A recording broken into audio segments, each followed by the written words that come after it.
Senhoras e senhores, aperte seus cintos, pois está decolando mais um episódio do Piloto Central. Ladies and gentlemen, fasten your seatbelts, because another episode of the Piloto Search is take off.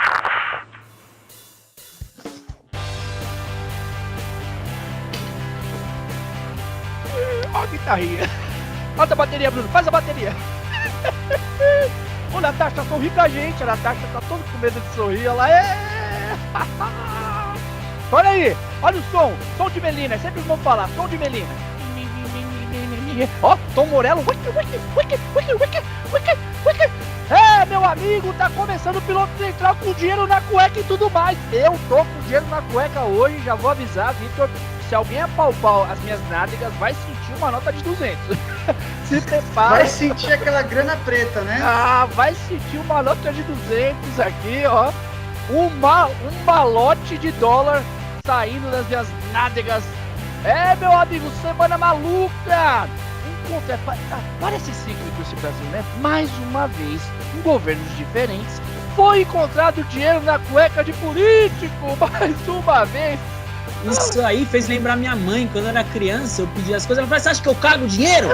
Aí, hoje a gente pode duvidar disso, tem gente...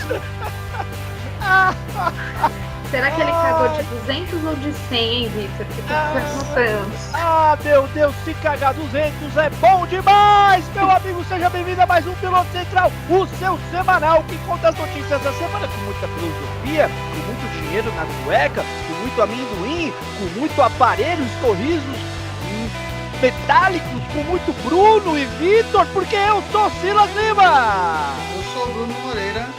Eu sou o Vitor Hugo. E eu sou a Natasha de Mendonça. Ah, a gente nem apresenta mais porque é da casa e sobe a vinheta!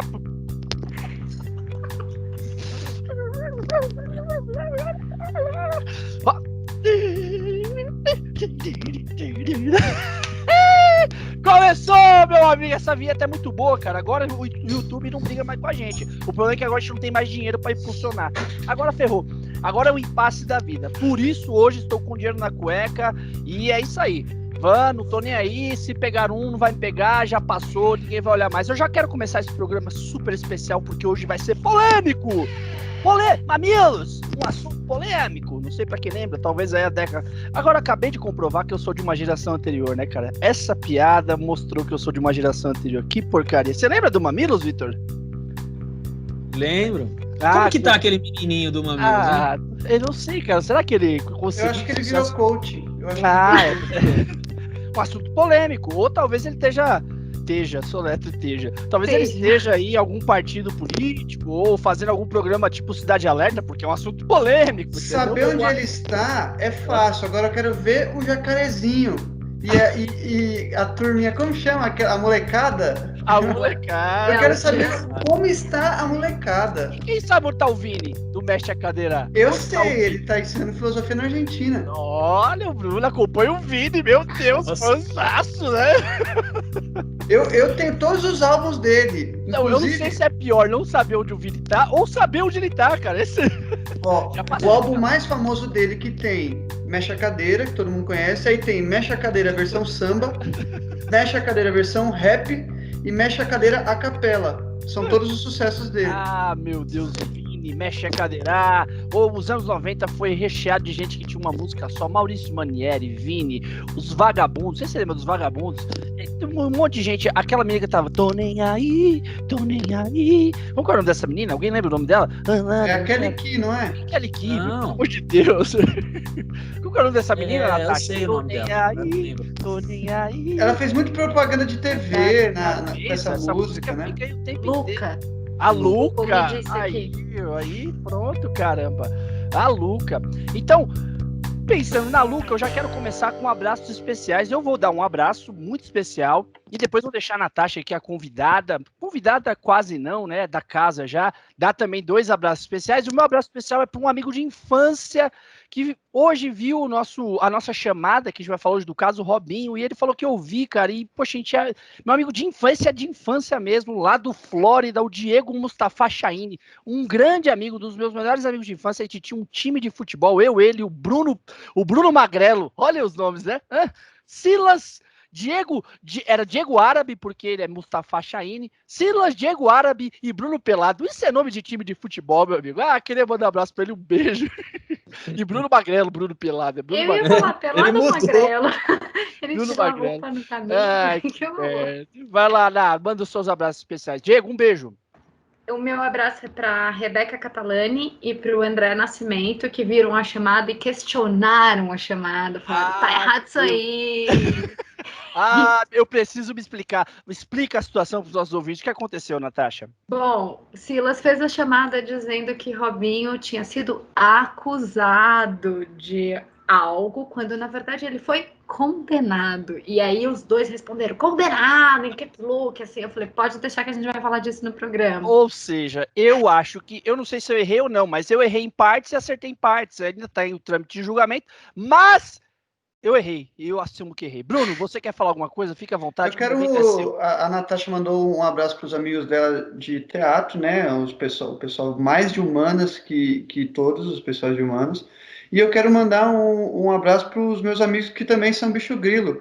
Então, pessoal lá de São Tomé das Letras, um abraço para o Chico Taquara. Chico Taquara, nessa onda de abraço de gente que é das humanas, se falamos de teatro, tem que mandar um abraço pro Wolf Maia. Tem que mandar um abraço pro Wolf Maia. E pro Zé Celso, né? O Wolf Maia, eu nem sei quem é o Wolf Maia, mas todo mundo que vai falar de alguma coisa de teatro fala de Wolf Maia. É que tem a escola Wolf Maia, mas o Wolf Maia é respeitado assim mesmo, Natasha. Natasha que é uma atriz, gente, eu tenho que deixar claro, quem não sabe. Wolf Maia é uma pessoa que define os elencos da Globo, né? Então é uma pessoa estimada pelos atores que querem entrar na Globo, né? Entendi. Ele tem um valor, né? Ele tem um valor aí. É isso, Vitor. Não foi eu que disse, foi o Vi. É uma escola de teatro, não é, Natasha? Tem a escola do Wolf, que é uma escola que as pessoas fazem porque elas têm a ilusão de que elas vão entrar na Globo. Mas ele tira algumas pessoas da escola mesmo, leva, enfim. É por isso que todo mundo sabe quem é ele. Então, se eu quiser participar do Zorra Total, eu tenho que virar amigo do Wolf Maia. É isso aí. Entendi. É isso aí. Bruno, quer falar mais alguma coisa? Você levantou a mão de novo? Não levantei não, foi sem querer. Então tá bom, Bruno. Por favor, né? Levantar a mão sem querer no aplicativo, aí não dá, né, cara? A notícia é, segundo dados do site Worldometers, que é o site que a gente utiliza para pegar os números a respeito da Covid-19 no mundo, chegamos à triste marca de 39 milhões de casos, com mais de 1 milhão e 100 mil mortes. Os Estados Unidos continua sendo o país com o maior número de infectados e o número de mortes. E nos Estados Unidos, a coisa é muito agravante, porque o número diário de casos e de mortes continua alto há mais de meses. A situação lá é muito agravante para aqueles que acham que os Estados Unidos é sempre um exemplo em muitas questões. É o pior exemplo, podemos dizer isso, um país com a infraestrutura dos Estados Unidos, um país com a capacidade econômica e sua organização social, política, passar por uma situação dessa é extremamente agravante, extremamente feio, né? O exemplo do Donald Trump não tem sido dos melhores e nem as suas ações. São mais de 8 milhões de casos e mais de 223 mil mortes. A Índia, que é um país com bilhão com B de baranada, repare bem, bilhão com B de baranada, e diria o Ciro Gomes, que inclusive pegou Covid-19 essa semana. A Índia está com 7 milhões e 430 mil, e o Brasil com 5 milhões e 200 mil, e a Rússia também é o quarto país que ultrapassou a marca de milhão.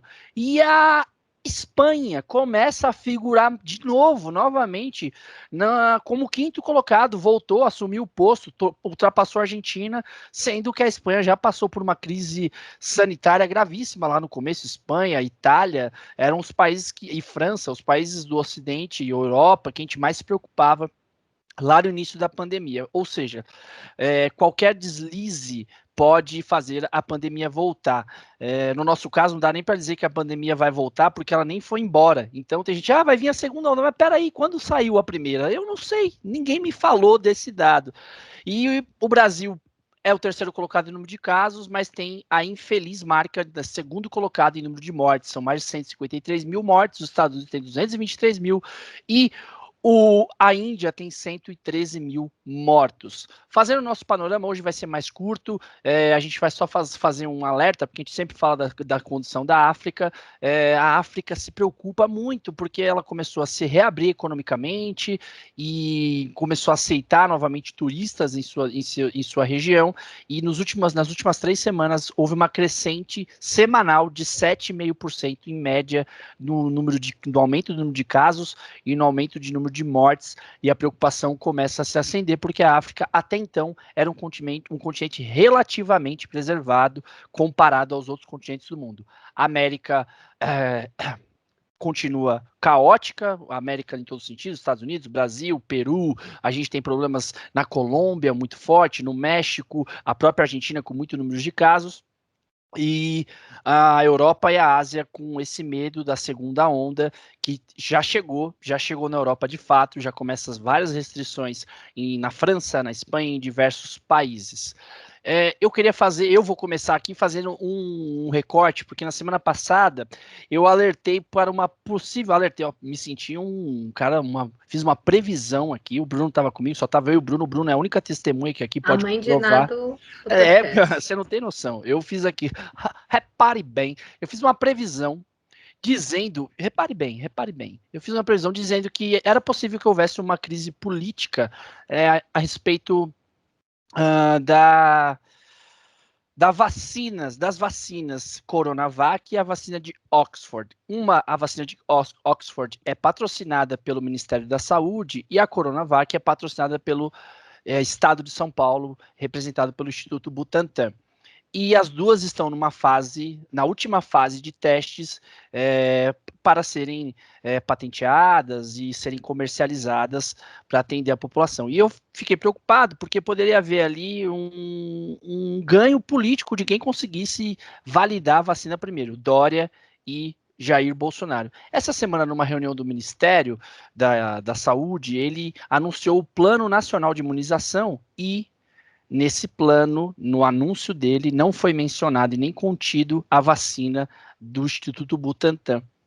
E aí o CONAS, que é um órgão que representa os médicos no Brasil, fez uma carta dizendo, a gente preza para que o Ministério da Saúde financie e dê a toda a população, direito a toda a população, financie a vacina que for testada e aprovada primeiro, e que as crises e tensões políticas sejam deixadas de lado.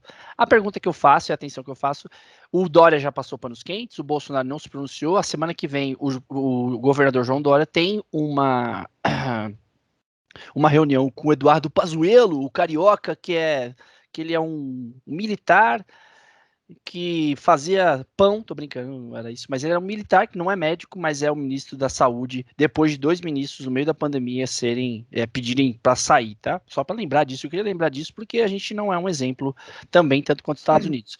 Vocês acreditam que pode haver isso, ou você acha que isso vai ser minimizado porque a pressão popular vai ser uma impopularidade gigantesca para quem não cumprir com isso, né? Vitor, eu vou te chamar porque você é o Viva la Revolução! Você acha que a gente pode ter aqui um Dória comunista novamente, representando a vacina da China? Cara, é muito louco, né? A gente politizar isso. E aí acho que entra um pouco no argumento que eu falei na retrasada, que é um país sem unidade nacional alguma, né? Então a gente tem um presidente da República que está num cargo superior a um governador de estado, obviamente. Ele representa uma nação e o outro representa só um estado. É óbvio que quando a gente fala de Brasil, é interessante para todos terem acesso à vacina ao mesmo tempo. Se a gente vai começar pelos grupos de risco, obviamente, que comece com todos, de todo o país, cria-se uma logística para atender o país, não para que chegue a um estado, o estado seja beneficiado porque conseguiu negociar melhor com os chineses e o governo federal nada fez. Isso é muito, muito tosco, né, cara? Um país sem unidade alguma. É até muito louco, né? Um estado até poderia, mas é muito louco.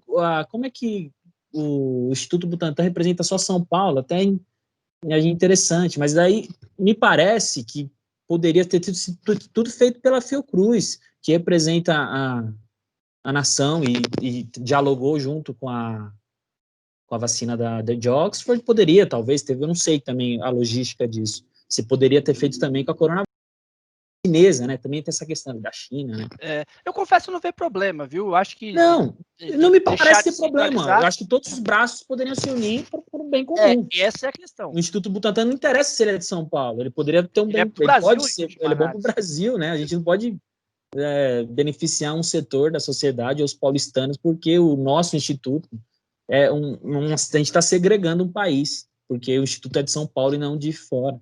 Tomara que o Dória de fato, siga com essa mentalidade, né? Parece que ele deu umas entrevistas nesse sentido, que vai seguir o Brasil, e tem que ser, né, cara? Como é que a gente vai priorizar um Estado? Vitor, deixa eu te provocar aqui, só uma provocação. Você faria como o Lula, dizendo assim, ó, dentro das medidas e proporções, o Dória foi bem no combate à pandemia. Você faria como ele ou não? Você acha que... O Lula fez isso? O Lula falou, não lembra que o Lula falou? Companheiros, vamos tirar todas as diferenças políticas. Ah, cara, eu tenho um problema sério com o Dória. Assim, eu também tenho. Não, porque eu acho que ele tem um problema de caráter, mas para além das discordâncias políticas, é real. Então, assim, então eu tenho discordâncias sérias com ele, o que não pode, que eu posso elogiá-los em algumas ações, mas isso não muda o quadro. Então, parece que sim, parece que até então ele tem feito um bom uso ali, um bom uso político, um bom uso acertado para a população, né? A gente precisa dessa vacina. Ele é gente, né? Ele é ruim, mau caráter, mas ele é humano. A gente tem um mau caráter que é o demônio, que é outra coisa. Vai, Natasha, fica à vontade. Pode interromper, viu, Natasha? Eu só acho engraçado como eles conseguiram politizar, de fato, um negócio que não deveria ser politizado, que é uma vacina, né? Então, eu acho que isso é muito o artifício do Bolsonaro. Ele faz isso com absoluto... Ele precisa de um inimigo, senão ele não faz... Eu acho que sem um inimigo ele não faz sentido ali. Então, ele vai arranjando. Cada hora vai ser um. E aí, no caso, tem a questão da vacina. Eu vi algumas pessoas fazendo protestos de não vamos tomar a vacina chinesa. E o Dória, hoje, na entrevista, na coletiva, ele disse que a vacina no estado de São Paulo vai ser obrigatória. E que só pessoas que tiverem atestado médico falando que não podem ser imunizadas não vão poder tomar. Todo o resto vai ser obrigado a tomar. Então, o Dória tá comprando uma briga, assim, gigantesca. Porque a galera antivacina da terra plana vai enlouquecer de ser obrigada a tomar vacina, né? Então, assim, o negócio tá indo, a briga tá indo. E eu acho que o Dória tá mirando a presidência. Ele quer que a vacina deles chegue primeiro, porque depois, lá daqui 2 anos, ele vai fazer campanha com base nisso. E esse a performance dele de ele está se saindo bem, tudo isso é calculado, assim. Ele tem um objetivo muito claro. Para mim, ele não é humano. Eu acho que ele não dá ponto sem nó, mas ele não dá ponto sem nó. Mas é que essa também fica muito no subjetivo, mas o ponto sem nó dele é melhor que seja em prol da população do que um ponto sem nó. Com certeza. Defendendo terra plana. Mas deixa eu fazer uma pergunta, acho que é uma pergunta até mais filosófica, certo, Bruno? Bruno, como você vê essa coisa do governo obrigar as pessoas a tomar a vacina? No estrito senso mais, assim, mais puro, tá? Eu gostaria de comentar uma coisa que eu achei muito interessante que a Natasha falou, que o Dória não dá ponto sem nó, e a Natasha falou que ele mira a presidência, né? Inclusive, se der tudo certo essa aposta dele com a vacina Coronavac... Ai, meu Deus, eu tô esperando a piada horrível, vai. Não, é porque eu tenho amigos publicitários que já estão pensando em fazer o novo merchandising do Dória, né? E aí para quem assiste a gente no YouTube, Acelera Brasil, na vacininha aqui, ó, entendeu? Acelera Brasil, vacina Brasil, entendeu? Ai, Jesus, que porra. Agora, essa daqui vai só exclusivo. Se você assistiu se você ouviu a gente no Spotify, no Deezer, não perca também as piadas gestuais, assim, né, que trabalham com gestos no YouTube. Caramba, eu nem falei disso, né, cara? Eu nem falei das redes sociais, ó, Instagram, @PilotoCentral, Twitter e Facebook, @PilotoCentral, e a gente tá no Spotify, no Twitter, no Spotify, no Deezer e toda segunda-feira no YouTube. Vai, Bruno, segue agora. Ótimo. Agora, sobre a obrigação da vacina, eu acho que o debate filosófico seria sobre liberdade, se eu tenho a liberdade ou não de tomar vacina.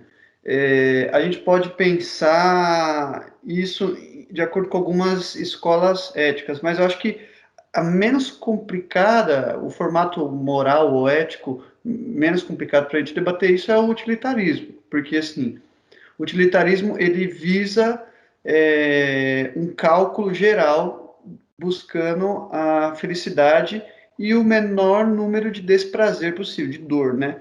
Então, por exemplo, se a gente vai construir uma ponte e tem que desalocar uma galera que mora ali no valezinho, o que o utilitarismo diria? Faz um cálculo, quantas pessoas vão se beneficiar mais com essa ponte, né? Quantas pessoas vão ficar felizes?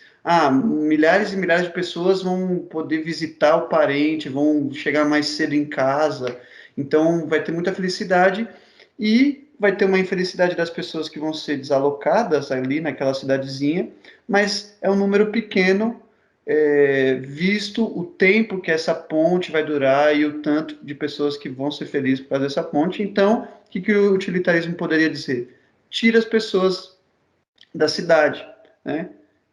Problema delas. Agora, existe o utilitarismo mais sofisticado que fala que há o princípio da individuação, ou seja, ninguém pode tirar minha liberdade pessoal de fazer o que eu quiser. Isso é bom até, né? Se eu quiser fazer alguma coisa comigo, sei lá, o que eu quiser, sei lá, eu tenho prazer com tal coisa. Se é comigo, ninguém pode se intrometer. Isso até que é bom. Mas, na questão que o Silas me perguntou, tá, eu posso decidir não tomar a vacina, é comigo. Ninguém pode ferir o meu princípio individual de escolha. Só que, ainda no utilitarismo, a gente pode pensar, se eu pego a doença, eu deixo a doença viver ainda, eu viro um receptor, né? Eu viro um hospedeiro, essa é a palavra perfeita. Eu viro um hospedeiro dessa doença. Assim como a poliomielite, eu acho que eu estou falando certo, o Brasil achou que extinguiu ela, mas algumas pessoas deixaram de tomar a vacina, viraram hospedeiros e, para quem não sabe, acho que a minha geração não sabe muito bem o que é, porque realmente foi extinguido muito tempo, mas uma doença gravíssima que pegava crianças que ficavam, acho que paraplégicas, né? Ou alguma doença muito grave, motora, enfim. Então, quando você vira o hospedeiro por ter uma escolha de não tomar vacina, você está infringindo o direito e a saúde da população inteira. Então, eu acho que viver em sociedade, como diriam os filósofos contratualistas, é você ceder um pouco de liberdade para você ter segurança. A vida em sociedade, e aqui já deixo indicado a entrevista da Carmen Lúcia no Roda Viva, em 2016, ela fala que é isso, a questão de viver em sociedade e haver a lei e haver obrigações é a questão da segurança, né? Eu tenho a obrigação de seguir a lei do trânsito pela minha segurança, porque se eu cedo a minha liberdade de andar a 40 km por hora numa via e não andar o quanto o meu desejo me pedir, eu faço isso porque alguém também vai ceder, e quando eu estiver atravessando a rua, ou os meus filhos, ou a minha mãe, meus amigos, eles vão estar seguros também. Então, eu acho que a questão de não ser obrigatório, aqui eu trabalho em duas vertentes éticas, do utilitarismo e a neocontratualista, né? Então, eu acho que não tem problema nenhum você ser obrigado a tomar vacina, porque a gente está pensando na nossa segurança. Eu tomo vacina pela minha segurança, é isso que a gente faz. Eu não estou falando, eu não quero fazer, eu não vou fazer. Você tem que fazer, às vezes, sem querer, pela sua segurança. É por isso que existe leis de trânsito e leis, enfim. Mas nesse preceito, eu poderia... E os índios? Eu poderia negligenciar a minha segurança, mas quando eu negligencio a minha segurança e impacta na segurança do outro, aí não, aí você não pode mais ser isso. Porque eu posso decidir me matar, mas eu não posso decidir me matar e matar o outro, porque aí eu matando o outro, eu estou infligindo o direito dele, né? É uma discussão doida, né? Porque, de fato, como você disse, se eu ainda dou brecha, a não ser que eu fizesse, não vou tomar vacina, mas não vou sair de casa pro resto até o vírus se extinguir. Ô Silas, eu acho que você teria que dizer, eu não vou tomar vacina, entanto, eu vou ser um eremita, não vou viver em sociedade, entendeu? Até o vírus deixar de existir. Eu acho que não tem problema nenhum você não seguir as leis da sociedade se você Mas não não viver viva nela. nela. Mas É não me viva simples. nela, É entendeu? simples, Não me entendeu? vê me encher o saco, tá ouvindo, ô, Natasha? Não gostou? Pelo amor de Deus. É por isso que existem os eremitas, né? Ai, ai. Falando em eremita, não tem nada a ver, mas a notícia notícia triste, chata e que repercutiu muito essa semana. O Santos acaba de anunciar que o contrato com o jogador Robinho, aquele Robinho, o Pedala Robinho, foi rompido depois da alta repercussão do caso do Robinho ter sido acusado e condenado em primeira instância na Itália por um estupro. Exatamente isso. Sem tirar nem pôr, por estupro. Ok? Eu vou abrir aspas para a nota do Santos e abrir o debate, tá? O Santos Futebol Clube e o atleta Robinho informam que, em comum acordo, resolveram suspender a validade do contrato firmado no último dia 10 de outubro para que o jogador possa se concentrar exclusivamente na sua defesa no processo que corre na Itália. Eu vou só contextualizar a situação, tá? O ocorrido foi em 2013, num bar, numa boate de Milão, enquanto o Robinho jogava no Milan, chamada Cio de Café. Cio Café. É que o meu italiano é perfeito, perceba a minha camisa, só queria deixar isso claro. Na madrugada do dia 22 de janeiro de 2013, Robinho e um amigo chamado Falco e outros 4 brasileiros participaram de um ato classificado pela Procuradoria de Milão como violência sexual. Eles deixaram o país no decorrer da investigação e por isso estão sendo processados à distância. Houve um julgamento em primeira instância na Itália e eles foram condenados com base no artigo 609 bis, é um artigo do Código Penal italiano, que fala da participação de 2 ou mais pessoas reunidas para um ato de violência sexual, forçando alguém a manter relações sexuais em uma condição de inferioridade, seja ela psíquica ou física. E o Robinho, desde então, nega a acusação. Entretanto, devido à repercussão por ter sido contratado pelo Santos essa semana, não devido à repercussão, mas no meio dessa repercussão, vazou-se áudios que estavam nos autos do inquérito. E os áudios são um desastre. São um desastre, são do pior calibre. Eu nem sei se eu devo aqui replicar os áudios, mas talvez, eu não sei, eu acho que aqui eu abro espaço, Natasha, se você quiser replicar ou falar, eu acho que eu te dou essa liberdade, eu não quero dar esse bope para ele, mas eu acho que talvez seja necessário para que a gente contextualize a gravidade da porcaria que é essa história, da nojentice que é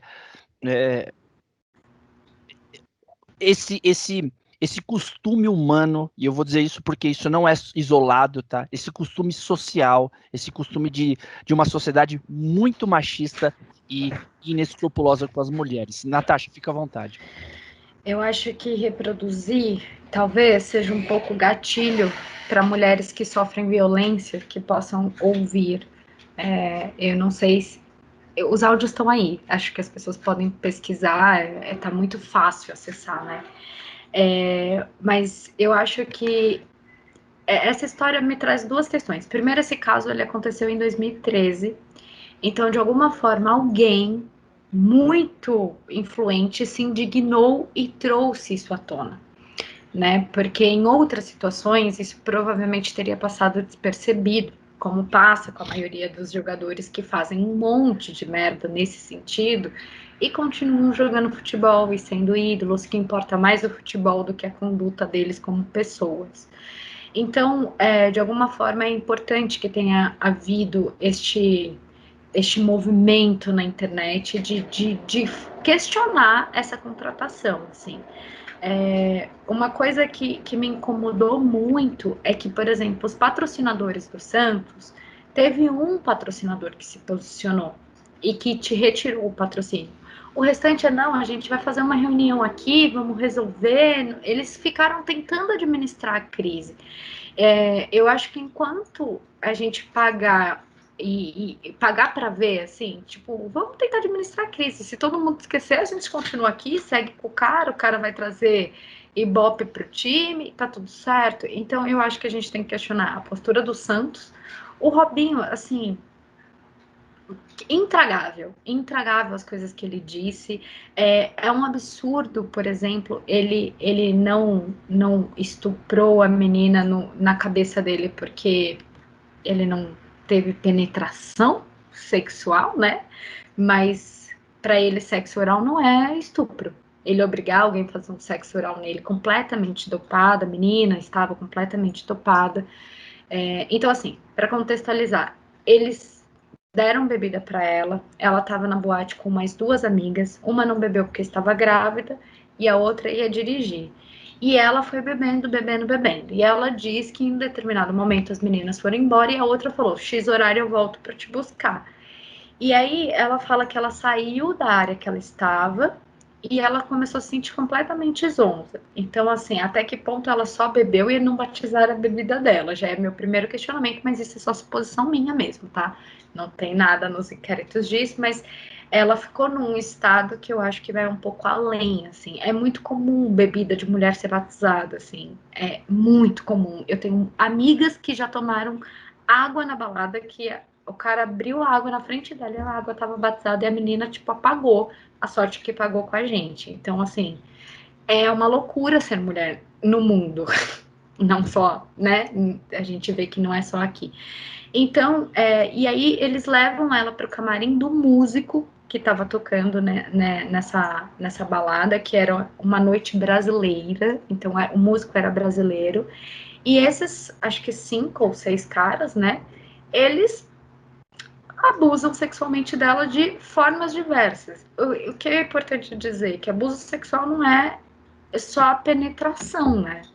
Então, o abuso sexual ele tem muito mais a ver com um lugar de poder do homem com relação à vítima, né? Então, por isso que eu, por exemplo, sou contra a castração química. Cara, um cara que vai estuprar, abusar, ele vai fazer de qualquer jeito. Ele pega um cabo de vassoura e vai resolver. Então, assim, na concepção do Robinho, ele não fez nada de errado, apesar dele ser um homem casado, que a esposa dele estava lá até determinado momento, e ele espera a esposa ir embora para levar a mina pro camarim do músico, e aí ele com outros caras, ele vê outros caras. Então, assim, digamos que ele não tivesse feito nada, só o fato dele não ter impedido os outros caras de estuprarem ela, ele já estaria completamente errado.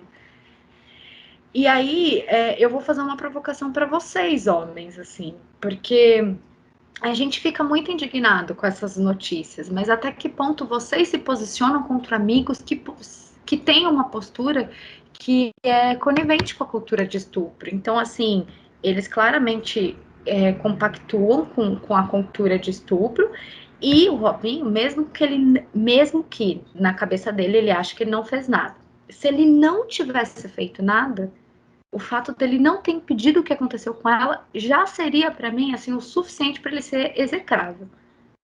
Mas ele fez, né? E aí os áudios, ele coloca ela como nada, do tipo, ela estava completamente bêbada, ela não vai lembrar de nada. Ele se coloca num lugar de assim, ninguém vai me pegar porque eu sou o Robinho, o jogador. Acho que na época ele era do Milan, né? E ele se coloca num lugar de ninguém vai me pegar. Por que ele se coloca nesse lugar? Porque é um lugar que de fato acontece. Muitos jogadores estupram mulheres e ninguém faz nada por isso. As mulheres são desvalorizadas quando elas colocam que sofrem. Então, assim, uma mulher que se posiciona primeiro é sempre, essa daí que tá querendo dar golpe. Que golpe, gente? Que golpe? A menina, assim... Eu fico feliz que a justiça italiana, por exemplo, fez o quê? Botou escuta no carro do Robinho, grampeou o telefone dele, de todos os envolvidos. A brasileira não faz isso. Já duvida da mulher e já põe a gente no lugar de mentirosas. Então, assim, graças a esses áudios, para mim ele foi condenado em primeira instância, mas assim, não tem como não condenar em segunda instância.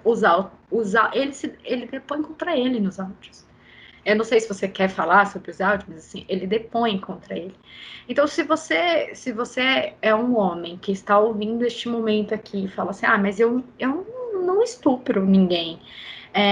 Quando você consome pornografia, ou trata uma mulher como um objeto do seu desejo, ou fica enchendo o saco de uma menina para ganhar um beijo, ou a menina já disse não e você fica insistindo, insistindo, insistindo. Quando você acha que uma mulher que está com roupa curta ela quer chamar atenção, você está contribuindo com a cultura do estupro, no menor nível, mas você está. Então, assim, a gente está apontando o dedo para o Robinho, mas isso aqui é um problema sistêmico. Todo mundo está envolvido neste problema. Inclusive vocês três, inclusive eu como mulher, que tenho que desconstruir muita coisa de coisas que são criadas na gente desde que a gente é criança. Então, menina com roupinha curta é vagabunda, nananã. Então, assim, tudo isso faz parte de uma cultura que você objetifica uma mulher, que eu estou com uma roupa para chamar atenção. Não, gente, é só meu corpo. Se vocês estão sem camiseta num jogo de futebol, tá tudo certo. Se eu estou de biquíni é porque eu quero chamar atenção. Oi? Então, tudo isso faz parte da cultura do estupro. Então, eu sei que eu tô levando o tema para um outro lugar, assim, mas eu queria fazer um convite para quem está ouvindo, o quanto você, como homem, contribui com a cultura do estupro, o quanto você sabe o que é cultura do estupro e o quanto você luta para que isso não aconteça. Toda mulher conhece uma mulher que já sofreu um abuso. Quantos de vocês sabem que vocês são abusadores? Porque se toda mulher sofreu um abuso, cara, tem abusador no meio de todo mundo. Vocês já pararam para pensar que um amigo de vocês pode ser um abusador? E aí entra a minha questão. Robinho acha que não fez nada, mas, ele acha que não fez nada, mas os amigos dele são abusadores, independente dele achar o que ele fez ou não. Então, assim, só dele não ter lutado contra isso já tá completamente errado, mas ele fez. E para mim isso é inquestionável, ele foi condenado e eu espero que seja condenado novamente, acho que é dia 10 de dezembro o próximo julgamento, espero que ele seja condenado novamente. Essa nota do Santos, desculpinha para tirar o corpinho da reta, porque provavelmente os patrocinadores não quiseram comprar essa briga, né? Porque como é que você vai pagar o Robinho se seus patrocinadores saírem fora, né? Porque eu acho que o Santos compraria a briga tranquilamente. Assim, a gente precisa voltar a ser um time falado, que está ganhando as coisas, então vamos trazer um cara que a gente aposta. E que ninguém tá nem aí. Isso aconteceu com o Robinho, aconteceu com o goleiro Bruno. É muito mais importante o que o cara vai contribuir para o time de futebol do que o cara fez na vida dele. E para mim, isso é inegociável. Se você fez, você vai pagar pelo que você fez. E se você quer esse espaço de novo, você vai conquistar ele a duras penas, como uma mulher teria que fazer, sabe? E nisso não acontece. Então, o cara, mas ele se arrependeu. O Robinho não se arrependeu, ele deixa muito claro, né? Na postura dele de não admitir, de não assumir, de minimizar o que aconteceu, de tratar a menina como se ela fosse absolutamente nada e ele fosse o Deus Todo-Poderoso, ele não tá nem arrependido. Ele se coloca num lugar de, não, isso é calúnia. Eu só obriguei ela a fazer um sexo oral em mim. Isso agora é estupro, gente? Obrigar os outros a fazer um sexo oral? O que é isso? Nem é sexo. Sabe? Desde quando é sexo? Então, essa é a minha fala, assim, para vocês. Vocês estão tudo com uma cara séria, se vocês quiserem falar alguma coisa e tal. Não, cara, eu não tenho nada a acrescentar, né? Eu acho que é um espaço e ainda mais uma condição, porque quando você me coloca a grande questão, e eu digo sim, eu graças a Deus vivo com a maioria graças a Deus mesmo, eu vivo ao lado de boas pessoas que se preocupam com isso. Mas eu já repliquei essa cultura por não saber e sou alertado diariamente e me corrijo. E sim, já presenciei, eu e o Vitor jogamos num time de futebol há mais de 12 anos, e a gente já presenciou por vezes vários comportamentos desse tipo. Ainda bem que, dentro do contexto, nosso time é bem diferente, né, Vitor? A gente pode dizer isso aqui com muita tranquilidade, mas ainda assim a gente se depara o tempo inteiro. Isso é algo que passa como normal, passa como tranquilo e desapercebido. Eu só faço... Assim, eu só devo assumir as suas palavras para mim, para que eu tenha essa atitude na minha vida uma coisa que vocês fazem como homens, assim, não vocês três, mas a maioria, né?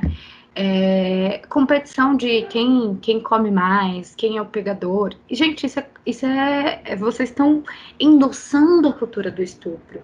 Então, assim, Claro, o cara foi um babaca, e assim, eu já não gostava do Robinho, entendeu? Já tinha várias questões com ele, agora menos ainda. Para mim, esse cara ele não tinha que ter contrato em lugar nenhum, não é no Santos. Ele tá jogando na Turquia atualmente. Ele nem deveria estar jogando na Turquia. Assim, foi condenado em primeira instância, meu filho, senta aqui e vai reconquistar tudo do zero, porque você foi um desgraçado na vida de uma pessoa. Eu li a entrevista e aí a menina, no depoimento, ela fala assim: eu não tenho condições nem de falar muito o que aconteceu comigo, porque eu só tenho flashes do que aconteceu. Cara, você imagina os pesadelos que essa pessoa tem com isso? Porque é alguém invadindo o teu corpo. Tanto, isso é o maior medo de todas as pessoas, porque todo homem que quando você ouve homens falando sobre cadeia, etc., o que eles falam? Ah, vai pra cadeia virar mulherzinha. Qual que é o maior medo dos caras num presídio? É que alguém invada o corpo deles. Esse é o medo da mulher diariamente. A gente deixa de sair com uma roupa porque talvez a gente volte tarde para casa sozinhas e, poxa, eu posso voltar de ônibus e alguém mexer comigo no ônibus, eu posso voltar de Uber e Uber mexer comigo. A gente tem táticas de, tipo, áudio de amiga, mandar áudio para amiga, eu tô no Uber tal, tô chegando. Por que a gente cria todas essas coisas? Porque a gente é louca? Não, porque a gente morre e a gente é violentada o tempo inteiro. Então, assim, o Robinho o Santos cancelou, né? Já tava rolando no Twitter umas coisas de a galera falar dos jogadores mais violentos, tipo, quero só ver o Robinho tomando couro nos jogos de futebol se isso continuar. Mas assim, o melhor que poderia ter, na minha opinião, acontecido foi cancelou o contrato e trouxe à tona um debate de um crime que ele cometeu em 2013, que já estava sendo esquecido, que já tinha passado, então alguém trouxe isso de volta. Não sei se vocês viram o vídeo do Casagrande, revoltadíssimo com essa história. E assim, o Não Casagrande, sei, meu, não sei, meu, não ele sei. foi maravilhoso e eu endosso muito do que o Casagrande fala. E é isso, a gente está numa sociedade que o futebol é mais importante que a vida dessa mulher. E não importa que essa mulher não é brasileira, porque todas as mulheres passam por isso em alguma fase da vida, e as que não passam, ufa, se uma não passou, já é um alívio, mas assim, é muito difícil não passar. Então, é isso, assim, repensem as posturas de vocês, o quanto vocês endossam no futebol, o comedor, nossa, peguei uma mina tal, ou no grupinho do WhatsApp, de ficar postando quem vai pegar a fulaninha, ou de ficar mandando foto da fulaninha nova que chegou na rodinha de vocês, e ficar, hahaha, quem pegar é o campeão, haha. Cara, ou, por exemplo, já aconteceu comigo, uma vez fiquei com um rapaz, e aí a gente chegou juntos numa lanchonete, e o grupo de falou, aê, fulano, artilheiro, hein? Eu falei, artilheiro do quê? Vocês piraram? Então, assim, que é isso? Vocês estão na quinta série para sempre? Sai da quinta série. Vamos crescer, homens. Por favor, cresçam. Sabe? Já foi, acabou. Então é isso. É vocês três e todo mundo que ouvir. É assim, quando ouvir, falar, cara, isso não é legal. Quantas vezes você corrigiu um amigo teu? Pô, isso não é legal. Não corrige. Como que eu conheço um monte de mulher que foi abusada e vocês não conhecem os abusadores? Essa conta não bate, cara. Então é pensar assim, quem são os abusadores que vivem entre nós? É, é bastante amargo ouvir tudo isso, porque a gente sabe que o que a Natasha está falando é verdade, e que às vezes eu, o Vitor e o Silas, a gente é suscetível a fazer tudo isso sem ter muita consciência, porque a gente foi criado dessa forma e a gente não ouviu isso sempre que a Natasha está falando, e às vezes a gente até ouviu, mas como é amargo o sabor de ouvir tudo isso, né? Esse dedo que ela está apontando, essa lição que ela está dando, como é amargo, às vezes a gente não quer engolir para digerir. Mas obrigado por falar e mesmo sendo amargo, eu prometo tentar digerir tudo isso e aprender o máximo possível com o que você está falando. E fazer coro, né? Eu acho que a gente deve fazer coro, de fato. Não é tão simples a discussão ela é ainda muito velada, é muito difícil para vocês, isso é muito nítido. Olha, ver o quanto você inspira sentimento nisso, né? O quanto isso é verdade. Fazer coro, Vitor. Eu faço coro, devo fazer coro, quero aprender e fazer coro. Não, então, ouvindo a Natasha falar, eu fiquei refletindo de como eu recebi a notícia do... Porque assim, antes, acho que como todos, antes, quem acompanha futebol, né, obviamente, antes de receber a notícia do que virou tudo isso, eu recebi que ele tinha sido contratado pelo Santos. E na minha cabeça, não sei se eu não naturalizei que ele era um estuprador, que ele era um cuzão, meu pensamento foi só ali, putz, legal assim, tipo assim, putz, que merda. Na verdade, eu pensei assim, ele era um traíra, porque ele foi pro Atlético Mineiro. A minha cabeça só foi no futebol ali, tá ligado? Eu fui, putz, que cara. Eu nunca gostei muito da personalidade, mas ali meu pensamento foi meramente futebolístico. Eu não tinha naturalizado, feito o laço que ele era um cuzão. E, cara, daí voltei lá atrás. Mas, pera, as acusações começaram quando ele jogava já no Brasil. Se eu não me engano, ele estava no Atlético Mineiro. Sim, as feministas do Atlético fizeram faixa na frente do Mineirão, tipo, Robinho estuprador, fizeram uma puta de uma pressão. E, cara, e não teve muita mobilização, pelo menos como teve agora. Então, eu acho que a gente dá para refletir um pouco dessa cultura de estupro, porque às vezes parece distante. Para mim, pelo menos parece um pouco fazer o link, às vezes, e tal. Mas daí, vendo o comportamento do Santos, porque como é que o presidente do Santos provavelmente pensou? Ele falou, vou contratar o Robinho, que é um ídolo, tem uns caras que acham que ele é traidor, mas ninguém vai fazer esse link, sabe? Quem fizer é um pouco, é as feministas lá do Atlético Mineiro, vai ter as do Santos aqui, mas não vai virar isso. A mentalidade do cara, ele nunca pensou que talvez fosse virar isso e ele tivesse que voltar atrás. Eu acho que ele nem pensou nesse caso, na verdade, Vitor. Ou não, ele falou, todo dia tem um jogador acusado de estupro e nem vai pra frente. Porque tem todo dia, tem Cristiano Ronaldo. Tem caras maiores do mundo. É naturalizado que jogadores de futebol abusam de mulheres. Então, assim, eu acho que eles nem imaginaram que ia virar tudo isso. Então, por um lado, eu fico feliz que tenha virado tudo isso. Isso que eu ia te perguntar, né? É um avanço, né? Isso é um avanço. É assim, é um avanço, assim, a gente tem que lutar para o cara não ser contratado, mas a gente traz uma luz para uma situação que é isso. O Robinho, ele já era acusado. No Atlético Mineiro, as mulheres já ficavam contra ele. Tem faixa na porta tal, do estádio falando Robinho estuprador e etc. E ele seguiu a carreira dele no Atlético, depois foi para a Turquia, agora ia voltar para o Santos. Ninguém tá nem aí se o cara estuprou ou não. Ele tá jogando bem ainda? Beleza.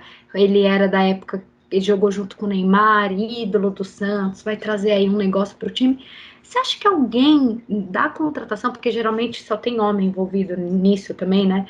Você acha que alguém parou para pensar, nossa, o Robinho estuprou? Não, sabe por quê? Porque todos eles já devem ter abusado de uma mulher, em maior ou menor grau. É só uma menina que tava bêbada, sabe? Que você acha que vai acabar com a carreira do Robinho por causa de uma, entre aspas, vagabunda que tava bêbada? Imagina, ele tá jogando super bem, tá voando, vamos trazer o cara pra cá. É assim que pensam. E aí é sobre isso, é sobre o quanto a nossa mente, tanto a minha quanto a de vocês, fixa que um cara fez um bagulho desse. Tipo, ele estuprou, gente. A gente nunca deveria ter esquecido disso. Ele seguiu a vida dele normalmente, como se nada tivesse acontecido. Então, assim, isso. Aí você falou assim: a cultura do estupro parece algo distante.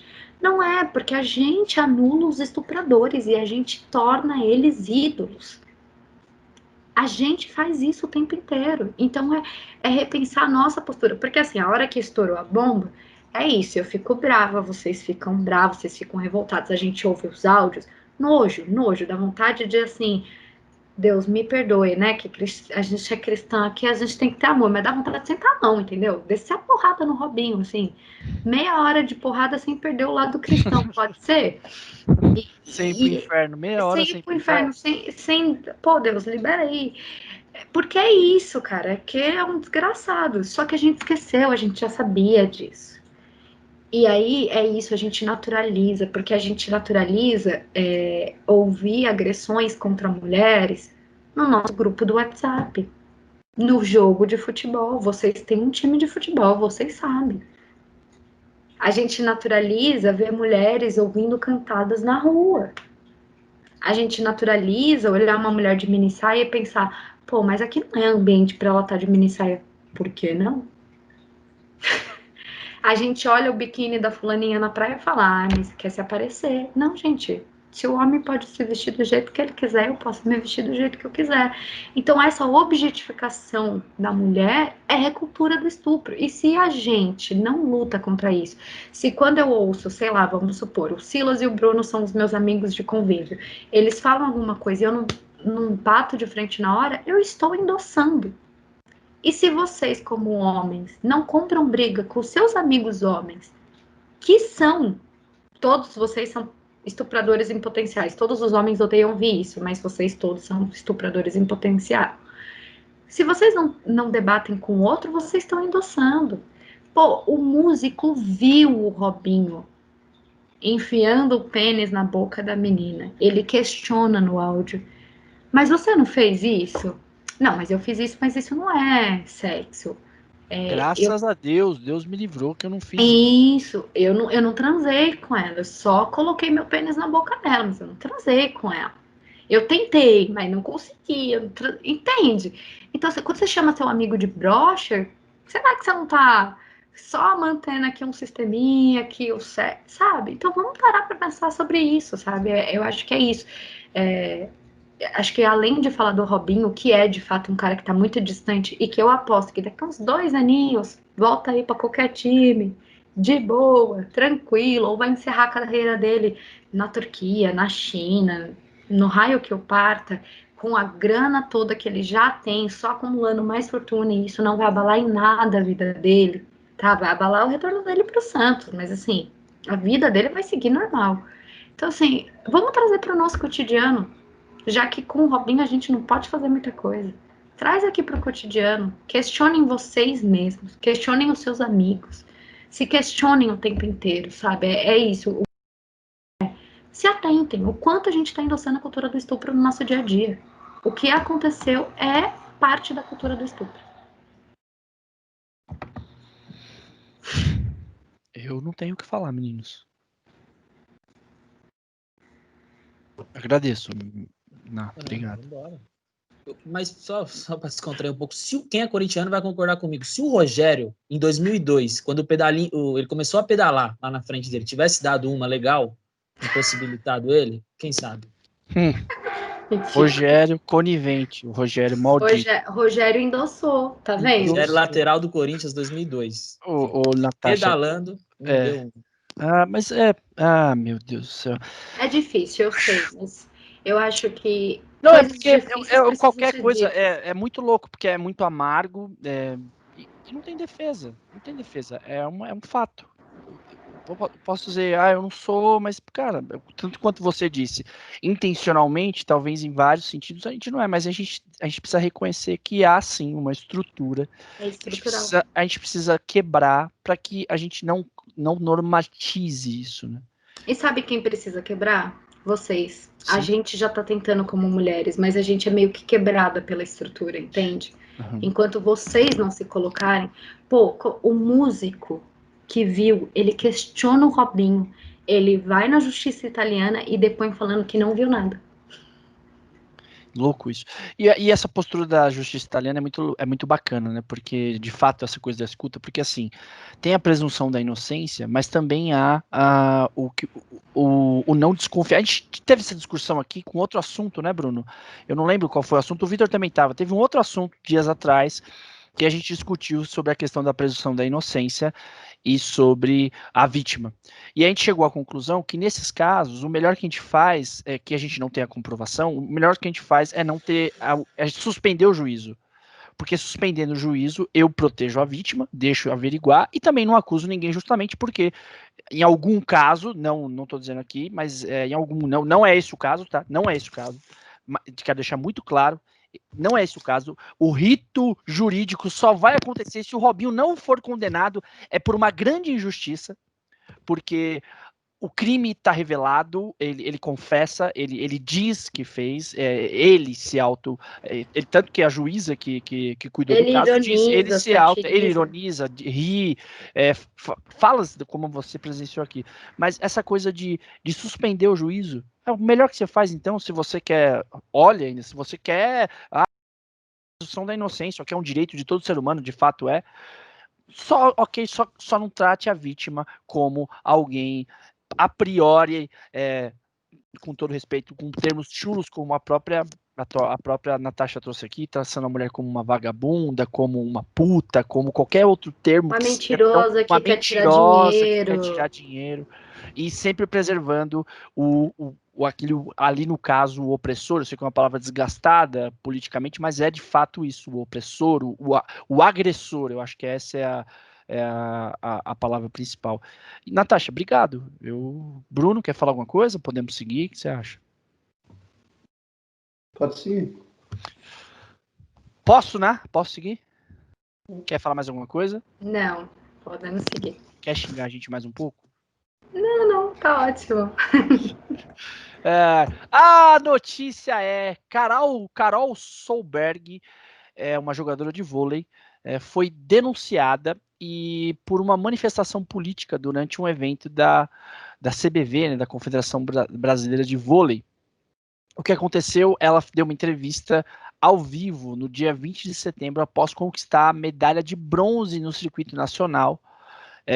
Ela deu uma declaração e ela estava tão entusiasmada e ela estava feliz e ao mesmo tempo viu uma oportunidade de fazer um protesto e gritou fora Bolsonaro ao vivo numa entrevista que estava sendo transmitida pelo Sport TV 2, que é o canal que transmite essa competição. O subprocurador-geral do Superior Tribunal de Justiça Esportiva de Voleibol, olha que nome gigante, né, dessa coisa, né? Subprocurador-geral do Superior Tribunal de Justiça Desportiva do Voleibol. Essa é a abreviatura, né? Já pensou? O Wagner Dantas encaminhou a denúncia para o STJD, o Superior Tribunal de Justiça Desportiva, e ela foi autuada em ela foi acusada em dois artigos. Um é o 191 da Constituição Brasileira de Esportes e o outro é o 258. Se trata do descumprimento das regras previstas como se fala? Nas regras, mas tem nas normas, no regulamento da competição, ao cumprimento do regulamento da competição, enquanto o outro trata da questão da imagem dos patrocinadores e faz alusão a uma atitude antidesportiva, porque ela assumiu uma conduta contrária à disciplina e à ética desportiva tipificada pelas regras da competição. E ela foi denunciada nisso. Ok, ela foi apenas advertida, não precisou cumprir pena, nem pagou multa, foi advertida e assinou um termo de que não se posicionará mais politicamente ou com qualquer opinião pessoal que possa prejudicar a imagem da competição.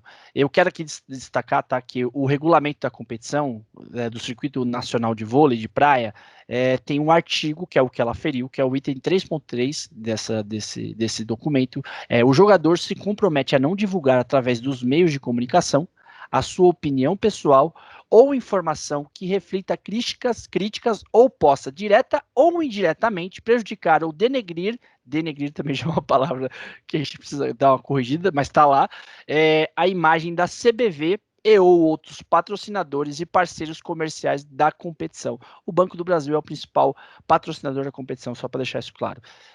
Eu chamei o Vitor na primeira, a Natasha foi na outra. Natasha, você permite a gente chamar o Bruno aqui, porque eu também sei que tem uma questão da mulher, né, que você também vai trazer, mas eu vou chamar o Bruno para falar primeiro nessa questão. Bruno, fica à vontade. Só para esclarecer um pouco, o Banco do Brasil é um patrocinador e o que está implícito nessa ideia é de que, ao falar fora Bolsonaro, ela está ofendendo o Banco do Brasil, que, salvo engano, é uma autarquia, e uma autarquia é do governo federal, cujo o expoente, aí, o diretor, seria o Bolsonaro. Então, mais ou menos isso, o caminho feito implícito. O que eu penso? Acho que a primeira coisa é um debate sobre a lei, ao ser julgada, a lei, como que é o trabalho com a lei, né? Porque se a lei fala que ela não podia fazer isso, A gente até pode argumentar que ela não está ofendendo o patrocinador e que há um caminho grande demais entre a fala dela e a ofensa ao patrocinador, e fazer essa junção é um movimento grande demais para ser atribuído a esta lei. Existe esse argumento, mas a lei de fato está lá, e além disso existe a questão do pronunciamento de uma opinião pessoal enquanto ela está como atleta e não como uma cidadã. Existem várias coisas aí, né? Tem essa primeira questão da lei, o contra-argumento seria esse primeiro que eu já falei, ou seja, a lei existe, mas ela não está descumprindo a lei. A outra é, não, a lei existe, ela está descumprindo, ela fez uma injúria, ela se pronunciou de forma política e pessoal. E nesse segundo caso, de que a lei impede que o atleta ele se pronuncie pessoalmente e politicamente, ela é problemática. Acho que essa é uma questão interessante. Eu, particularmente, se eu vou num jogo de futebol, ou se eu vou num jogo de vôlei, de boliche, sei lá, é um esporte, né, boliche. Ele vai num jogo de boliche. É muito pra mais não emocionante. jogar, ele vai pra assistir. É isso que é claro. o problema. Eu tô aqui, ó. A bola vai correndo quando faz strike. Bum! Próxima vez que eu jogar boliche com a minha família, quando tudo isso passar, vou te chamar para assistir. Chamar, é bem interessante. Tem a torcida organizada aqui do bairro, que a gente a gente é da torcida do time dos encanadores da CPTM. Né, o time de boliche aqui, timaço, assim, tá despontando, indo para a segunda divisão, inclusive. Particularmente, quando eu vou num jogo, se alguém se pronuncia politicamente, o jogador, né, se pronuncia politicamente, ou até a torcida, mesmo que eu sou a favor dessa ideia política, eu acho chato, porque eu tô ali no jogo para me divertir, né, e não para politizar. É a mesma coisa se eu tô no carnaval, por exemplo, quando eu fui no bloquinho de carnaval, esse ano, pré-Covid. Eu tava lá aqui, ó, caramba, cara, Conta muita história isso aí, hein? E aí as pessoas começam, fora fulano, dentro ciclano. E se esse fora fulano, dentro ciclano, não for as pessoas legais e que estão dentro ou fora do bloquinho, forem políticos, né? Eu acho chato, né? Porque eu tô ali para me divertir, não para fazer política. Eu gosto de diferenciar. Política é uma coisa séria demais para a gente brincar e fazer no momento da brincadeira. Então, particularmente, acho chato. Agora, se o atleta ele deixa de participar da dinâmica do jogo, porque quando a gente está num jogo, a gente é atleta, a gente se dissolve para seguir as regras do jogo. A gente é quase que a gente vira um objeto, o atleta vira um objeto ali do jogo, é como se fosse peças.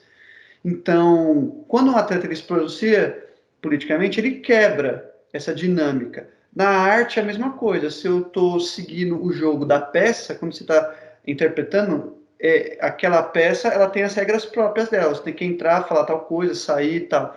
Quando você quebra aquilo para se pronunciar politicamente, pessoalmente, né, não é o personagem que está interpretando, não é o personagem que está dizendo a sua opinião política, é você também quebrou essa dinâmica.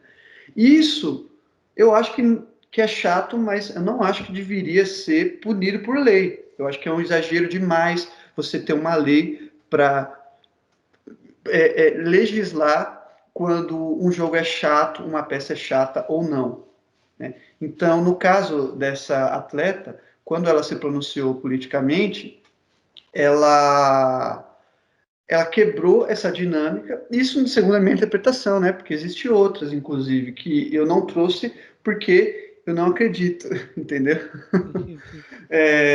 Mas são válidas também. A questão é que ela foi chato, na minha opinião, tá? E eu tenho os argumentos aqui que eu trouxe para vocês, da dinâmica do jogo, mas eu acho que é um exagero enorme você legislar a chatice, sabe? Ô, Bruno, Oi. uma dúvida, assim, que você trouxe essa questão de que não pode, que você não gosta, né? Que você acha que o esporte, a arte, não é esse lugar. Eu discordo 100%. Uhum. Mas tudo bem, assim, acho que Tudo bem não, agora eu quero ver, tudo bem não. Agora tudo bem, agora, olha aí, Vitão. Ó, eu saquei, você cortou. Ah. Agora vamos ver se eu recebo aqui. Tá bom, então vamos lá. Porque assim, por exemplo, na nossa ditadura, né, na ditadura brasileira, os artistas, eles tiveram um papel fundamental na ditadura. Esse posicionamento político, ele é importante. A arte, ela é um posicionamento político. Fazer arte no Brasil é política, né? Porque ser artista no Brasil, e eu não estou falando de ser famoso, não estou falando de ser celebridade, estou falando de arte. Ser artista é um ato político, né? Porque é um lugar da nossa sociedade totalmente excluído. E eu acho que uma jogadora, quando ela se coloca, ela tem um lugar de fala. E ela justifica, ela fala, não estou arrependida, faria de novo. Porque a gente está vivendo situações dentro do nosso país que a gente tem caminhado meio obscuros. Eu acho que se posicionar é necessário. E aí, por exemplo, quando a nossa presidente era Dilma Rousseff, que todo mundo xingava ela no estádio, beleza, vamos mandar a presidente tomar no cu no meio da abertura da Copa do Mundo, perfeito, ninguém vai ser punido. Então, assim, peraí, cadê esse pessoal do STJD aí que nessa época não interviu? Por que nas Olimpíadas a gente podia gritar? Porque me parece que foi uma retaliação do tipo antidemocrática mesmo. Não, a gente não vai falar mal do Bolsonaro, não. Mas porque quando era com a Dilma, quando era com o Temer, nunca teve esse tipo de ação. Então eu entendo, por exemplo, você como pessoa achar chato, mas a atitude de tentar puni-la, isso é totalmente político, isso foi 100% político. Porque ninguém foi punido quando xingou a Dilma, quando os jogadores de vôlei em 2018 da seleção masculina de vôlei fizeram 17, né? Em pleno ano de eleição. Giba Tudo deles, bem. Então, assim, peraí. Eu acho que. Para! Eu acho que assim, peraí.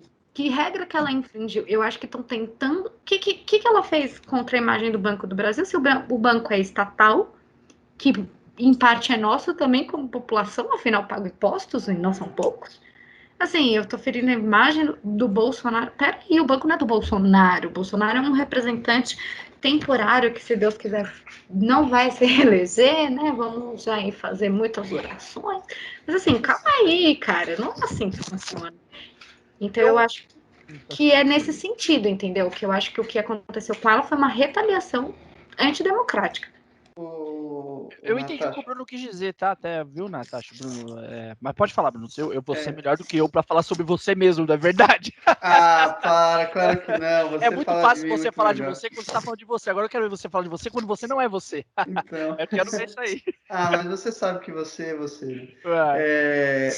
O que eu acho que você falou, bom, primeiro, eu acho que, como eu disse, eu acho um exagero você aplicar uma lei para o que eu chamei de chatice, e agora eu quero explicar por que eu acho chato, né? Apesar de já ter explicado um pouquinho, mas é que você colocou um contraponto muito interessante, que às vezes, e eu não discordo disso, você ser uma atleta ou você ser um artista ou uma artista é um ato político, principalmente na ditadura, como você citou. De fato, você ser um artista, uma atleta, né, num país que a atleta faz o mesmo esporte, ganha os mesmos prêmios, mas ganha um salário menor, né? Então é um ato político você persistir nisso. Mas o momento do jogo e a interpretação, né, a arte em si, eu acho que ela em si pode ser política, mas não quando você está interpretando, por exemplo, e isso vai ficar mais claro, ó, você ser um artista é um ato político. A peça, ela também pode ser politizada, no sentido de que o conteúdo que está dentro da peça, ou do filme, da fotografia, enfim, da arte, ou até do jogo, ele pode falar de política. No caso da arte é mais fácil, no jogo eu não vejo como. Mas no caso da arte, você pode ter um filme, o filme do Che Guevara fala sobre política, o filme do Getúlio Vargas fala sobre política. Mas ele não como que eu vou dizer isso? Que é difícil, né? Nem eu sei se eu entendo. Mas a questão é que quando eu estou assistindo o filme, eu estou prestando atenção na história que ele conta e na beleza que ele fala. E eu não quero saber a ideologia, o filme vai ser bom porque a ideologia que ele conta é boa, entendeu? É esse exatamente o ponto. Por exemplo, eu não sou a favor do governo Getúlio Vargas, mas o filme Getúlio Vargas, apesar de todo o conteúdo dele ser político, é incrível. E, por exemplo, eu posso ser um cara de extrema direita, não, vai, porque eu acho que você não seria capaz, mas eu posso ser um cara de direita e interpretar, sei lá, o Marighella, entendeu? Eu não vou expressar minha opinião política pessoal, mas a peça que eu estou fazendo, ela é expressa. E se eu me expressar politicamente, eu sendo de direita, interpretando Marighella, eu estrago a peça. É por isso que eu acho que não pode haver essa mistura toda, entende? Então, Mas aí entra, por exemplo, na situação do Adnet. Que Adnet, nossa, pera aí, mandar um abraço pro Adnet. Manda um abraço pro Adnet. Vê aí amanhã, Adnet, parceiraço, né? O Vitor tá ligado, né? Gosta da resenha, futebol é com nós, vai, continua aí, Natasha. É porque entra na história do Adnet com outro Marcelo Taz. Que aí, tipo, ele não pode se posicionar como uma pessoa de esquerda porque ele é humorista. Peraí. Não. É que eu tô entendendo que você tá indo um pouco nessa linha. E, por exemplo, a jogadora, ela se posicionou, o jogo tinha acabado, ela estava dando uma entrevista, o papel dela, jogadora de vôlei, estava encerrado, inclusive com muito êxito, inclusive hoje com êxito novamente. Então, assim, eu não consigo ver o problema nisso. E isso, só para finalizar, então... Eu só queria trazer o Vitor para a discussão, tá? Porque o Vitor gosta muito. Vai lá, Vitor. Mas, assim, isso que a Natasha falou, eu não tinha nem pensado, que ela terminou o jogo e falou. Aí eu já nem acharia chato, entendeu? No caso do Marcelo Adnet, quando ele se pronuncia politicamente, ele não está interpretando.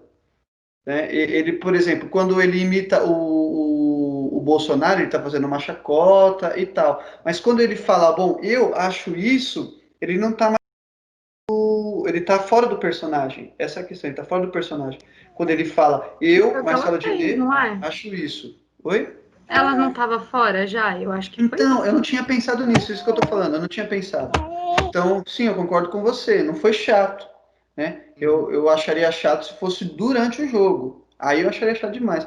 Mas eu não tinha pensado nisso que você falou. Deixa eu fazer uma pergunta aqui. É isso mesmo, eu tô errado. Não, mas aqui eu vou problematizar. A gente tem dois exemplos não, talvez a gente tem o Vitor que acompanha bastante futebol.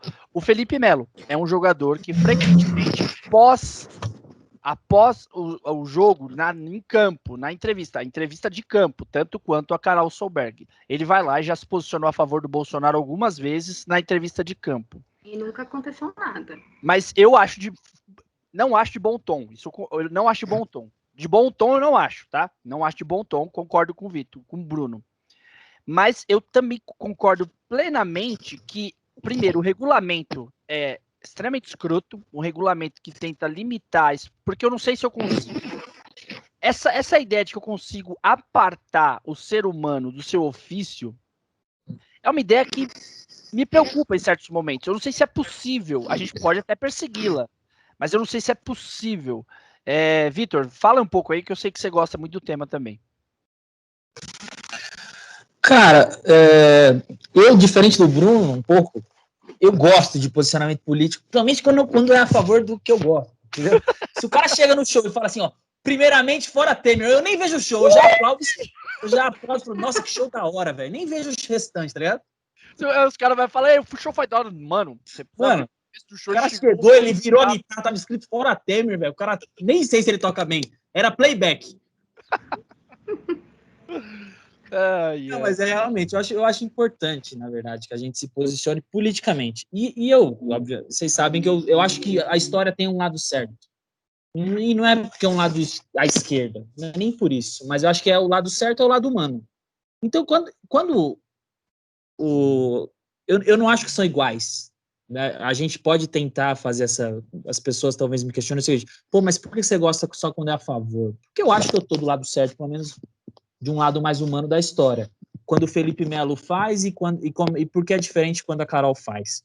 Porque, cara, a gente está diante de um governo que é exceção, pelo menos a governos parecidos que a gente teve. A gente não está num governo normal, que a gente discorda politicamente. A gente está diante de um governo autoritário, de um governo desumano, de um governo proto-fascista. A gente está falando de um governo que sai de qualquer normalidade. Por isso que não é igual, me parece, uma comoção a favor e uma comoção contra o Bolsonaro. Obviamente, quando a pessoa faz contra,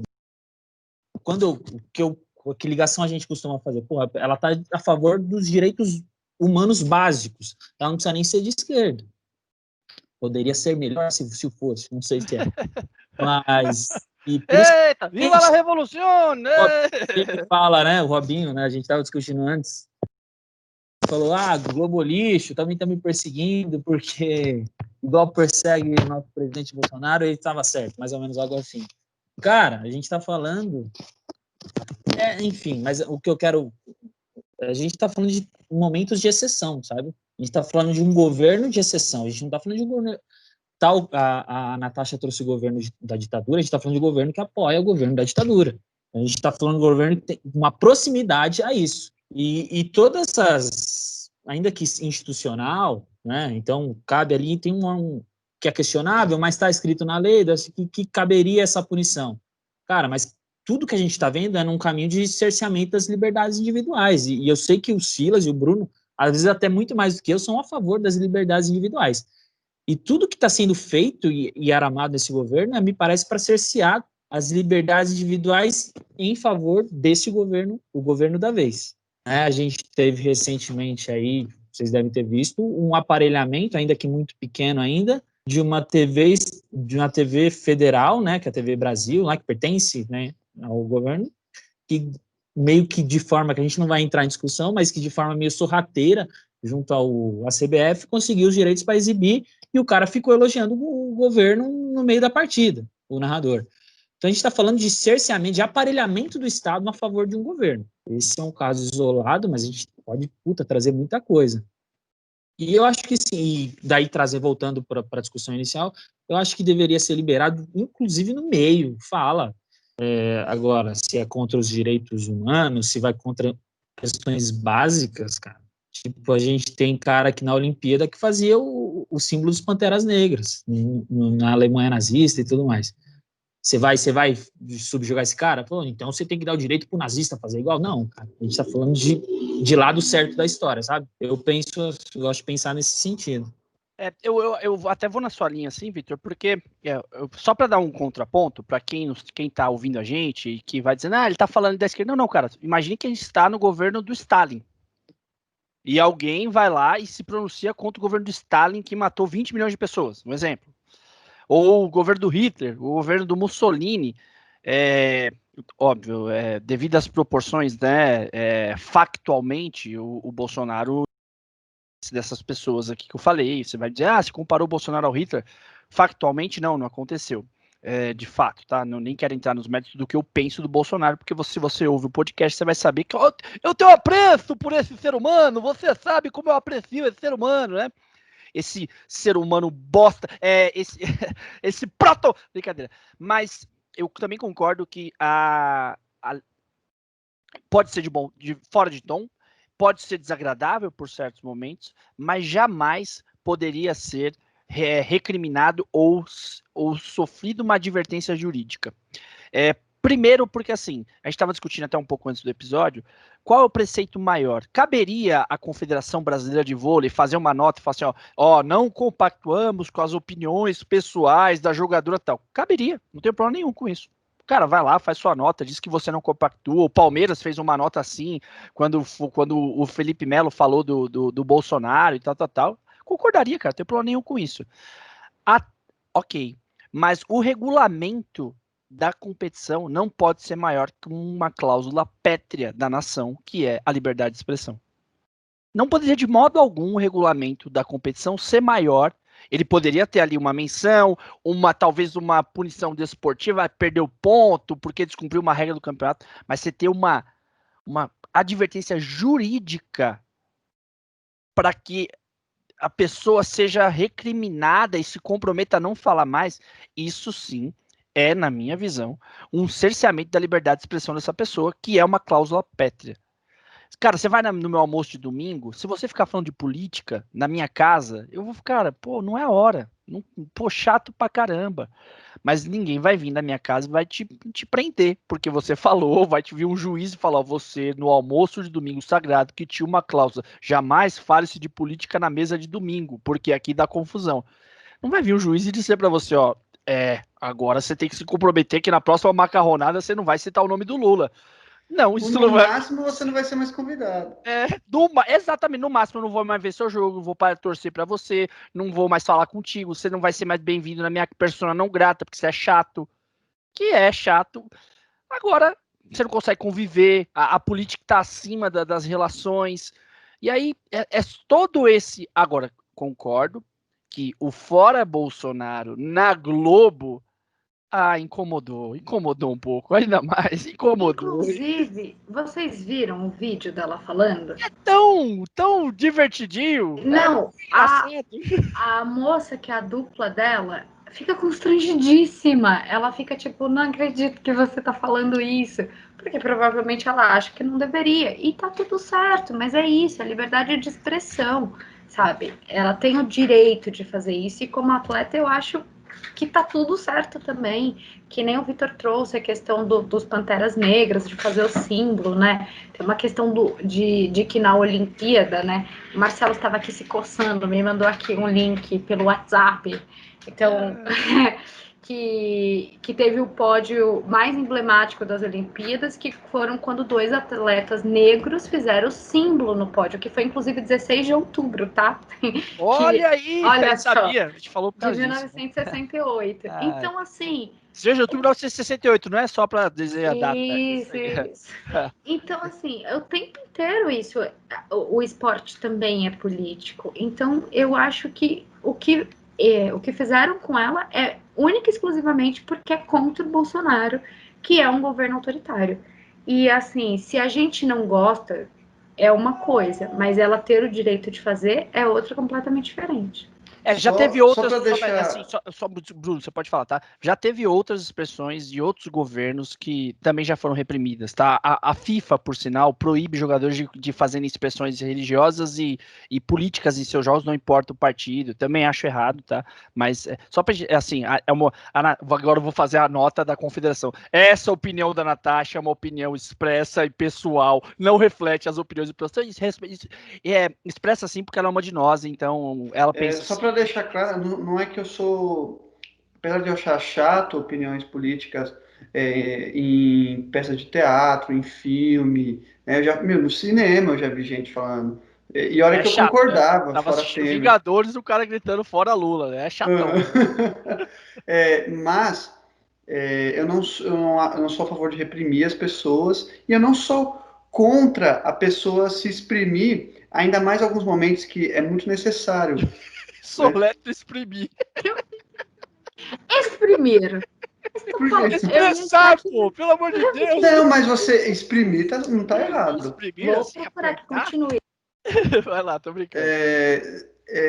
Quando a pessoa ela demonstrar um desacordo, ainda mais num momento de extrema pressão, às vezes você precisa fantasiar uma opinião para você disseminar ela, você precisa embutir ela em algumas coisas, ainda mais no tempo da ditadura, que você tinha as músicas na rádio, programa de TV, o momento que você podia disseminar era embutindo sua opinião e sua mensagem de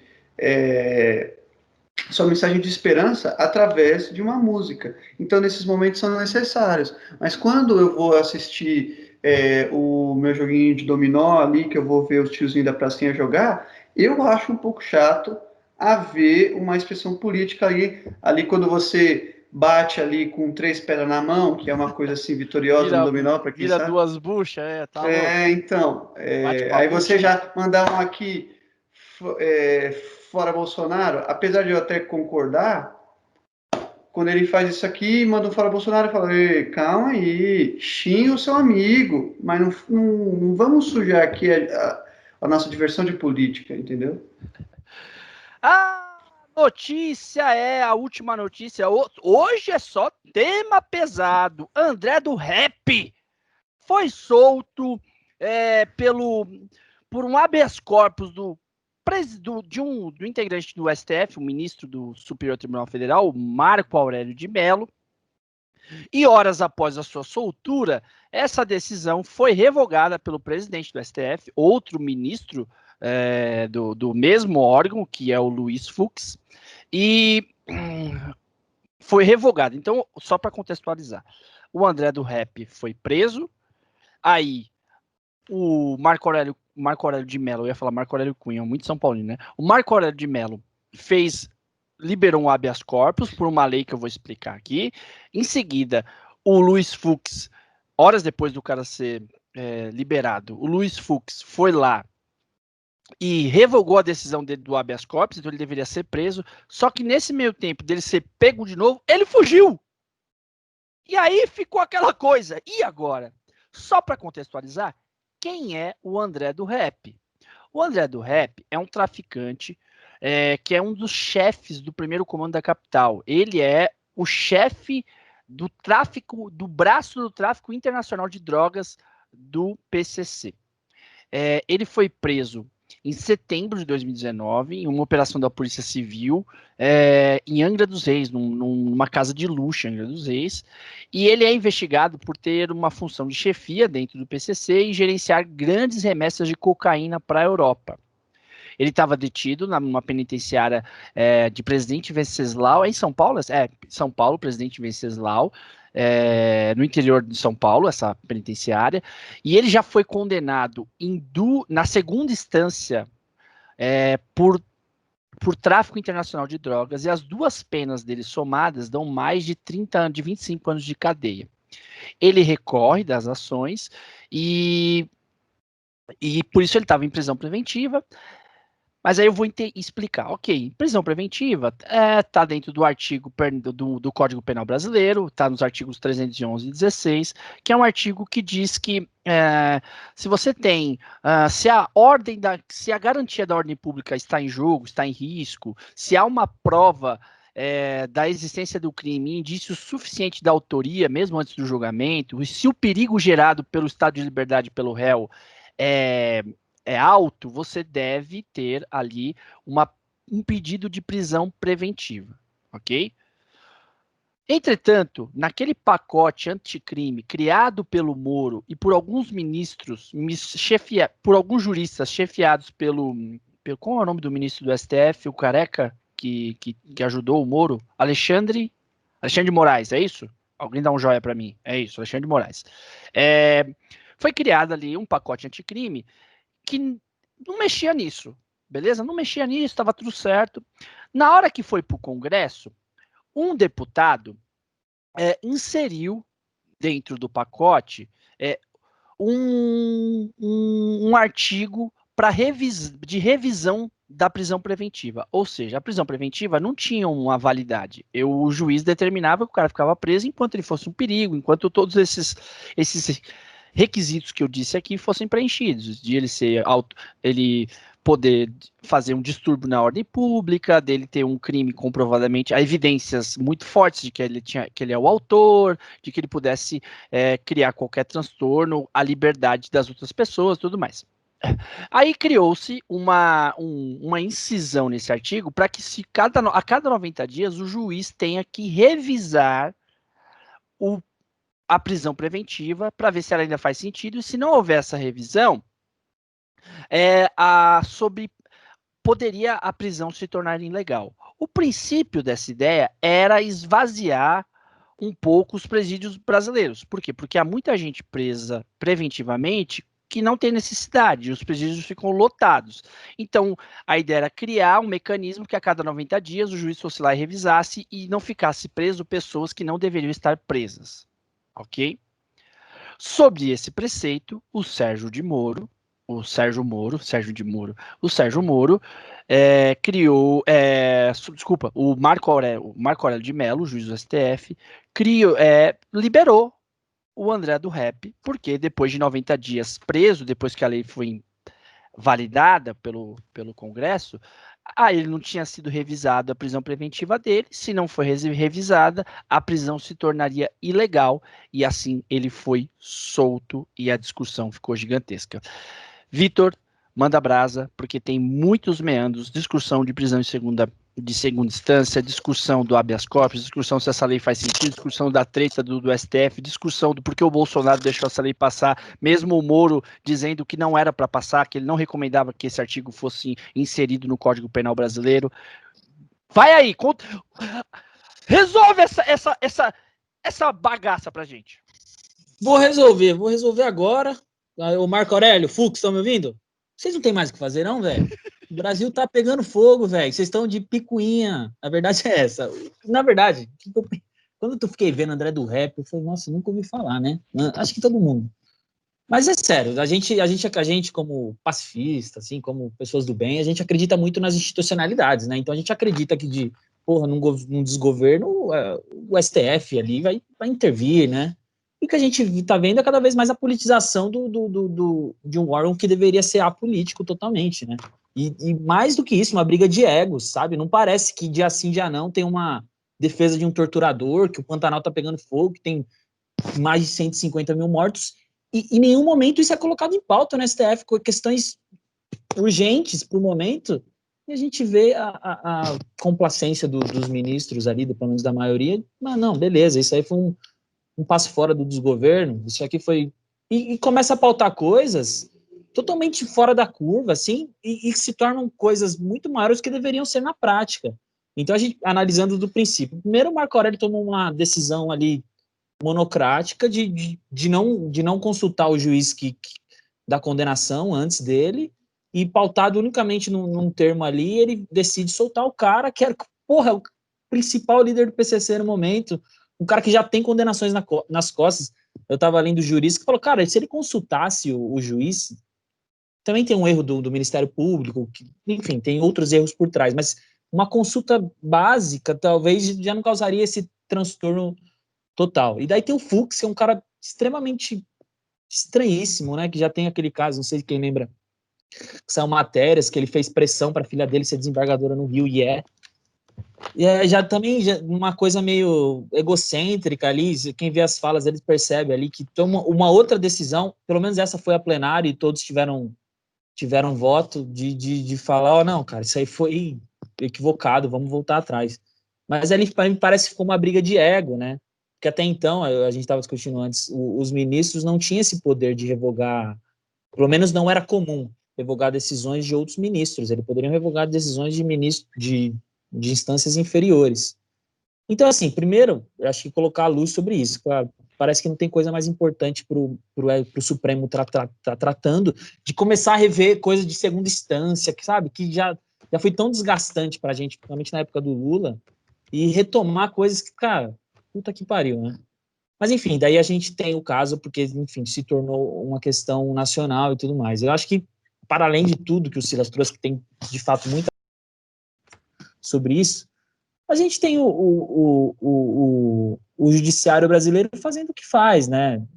Tipo, então favorecendo pessoas que têm condições de recorrer aos tribunais de instâncias superiores e que se livram, assim, porque a gente, como o Silas falou, a gente tem, eu estava vendo um dado, são mais de 200 mil presos provisórios que já passaram desse período, e que, cara, eles não vão ser soltos, simplesmente porque eles não têm um juiz que, pelo menos, que vai dar atenção para ele, ou nenhum advogado que vai recorrer, porque são muitos casos, o judiciário está super atarefado, não tem condição de ver ali o cara que roubou a manteiga e já passou o período de prisão provisória dele.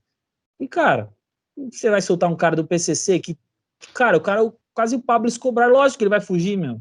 Ele não tem nenhuma chance de a não ser de oferecer grana, como ele fez me parece que ele fez, né, eu li rapidamente a matéria, ofereceu grana para os policiais de São Paulo, falou, ó, 10 milhões, não foi aceito, me parece, mas enfim.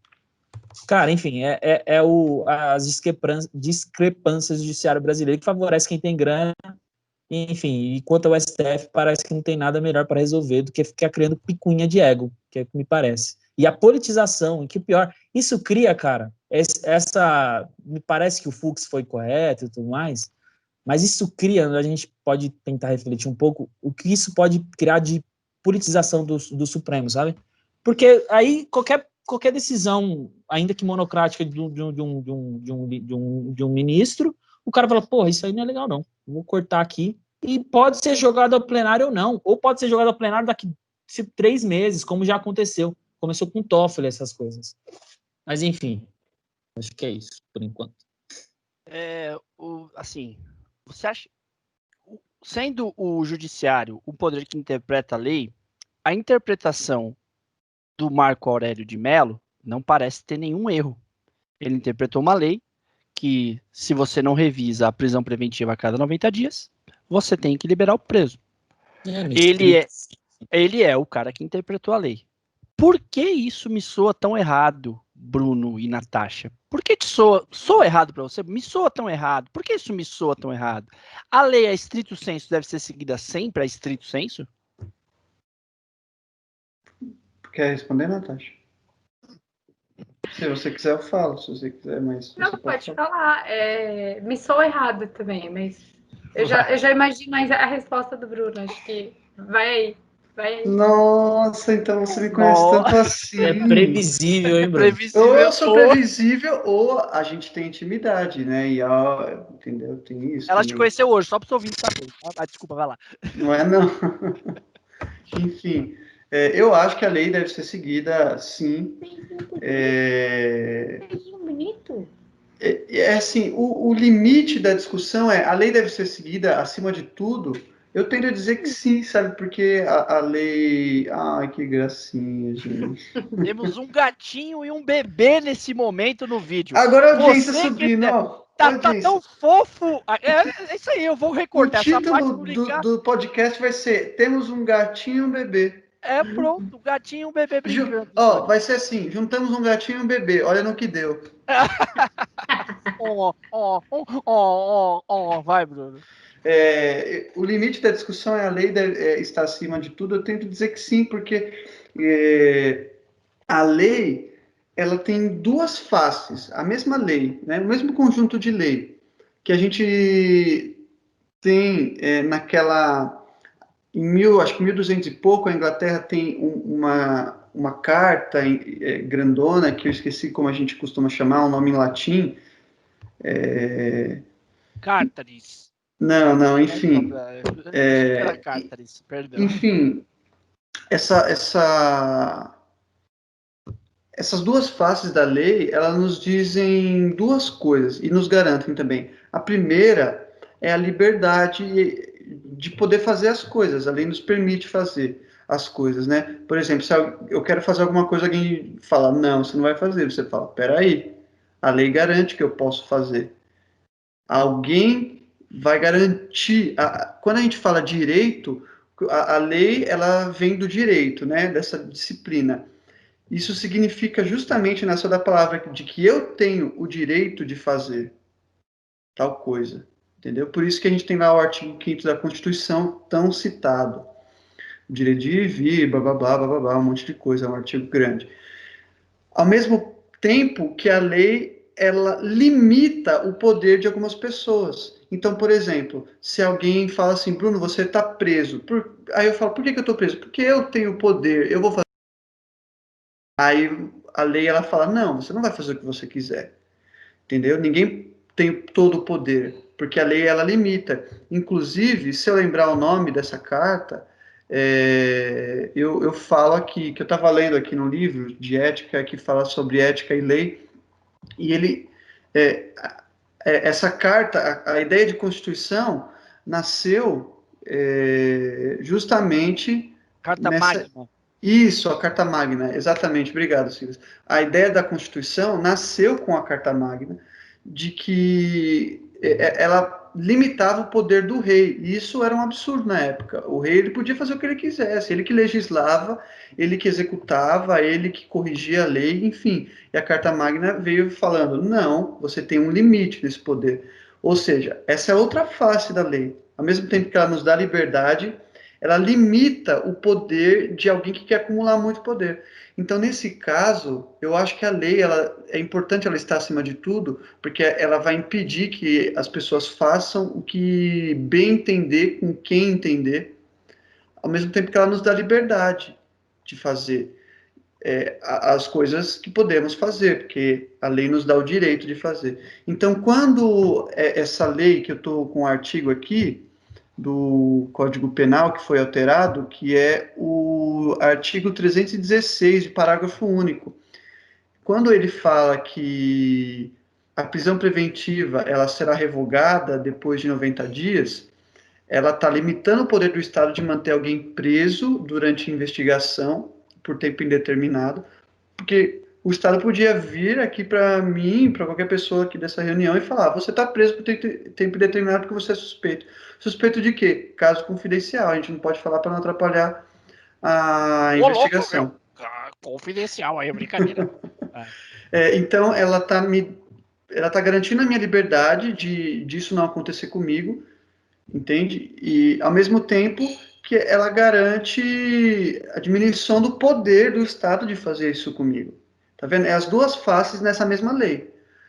Eu tenho a liberdade de ir e vir, então ninguém pode chegar arbitrariamente e falar você está preso sob investigação. Até por 90 dias eu posso ficar, mas depois vai precisar de uma justificativa. Ao mesmo tempo que ela está limitando o poder do próprio Estado.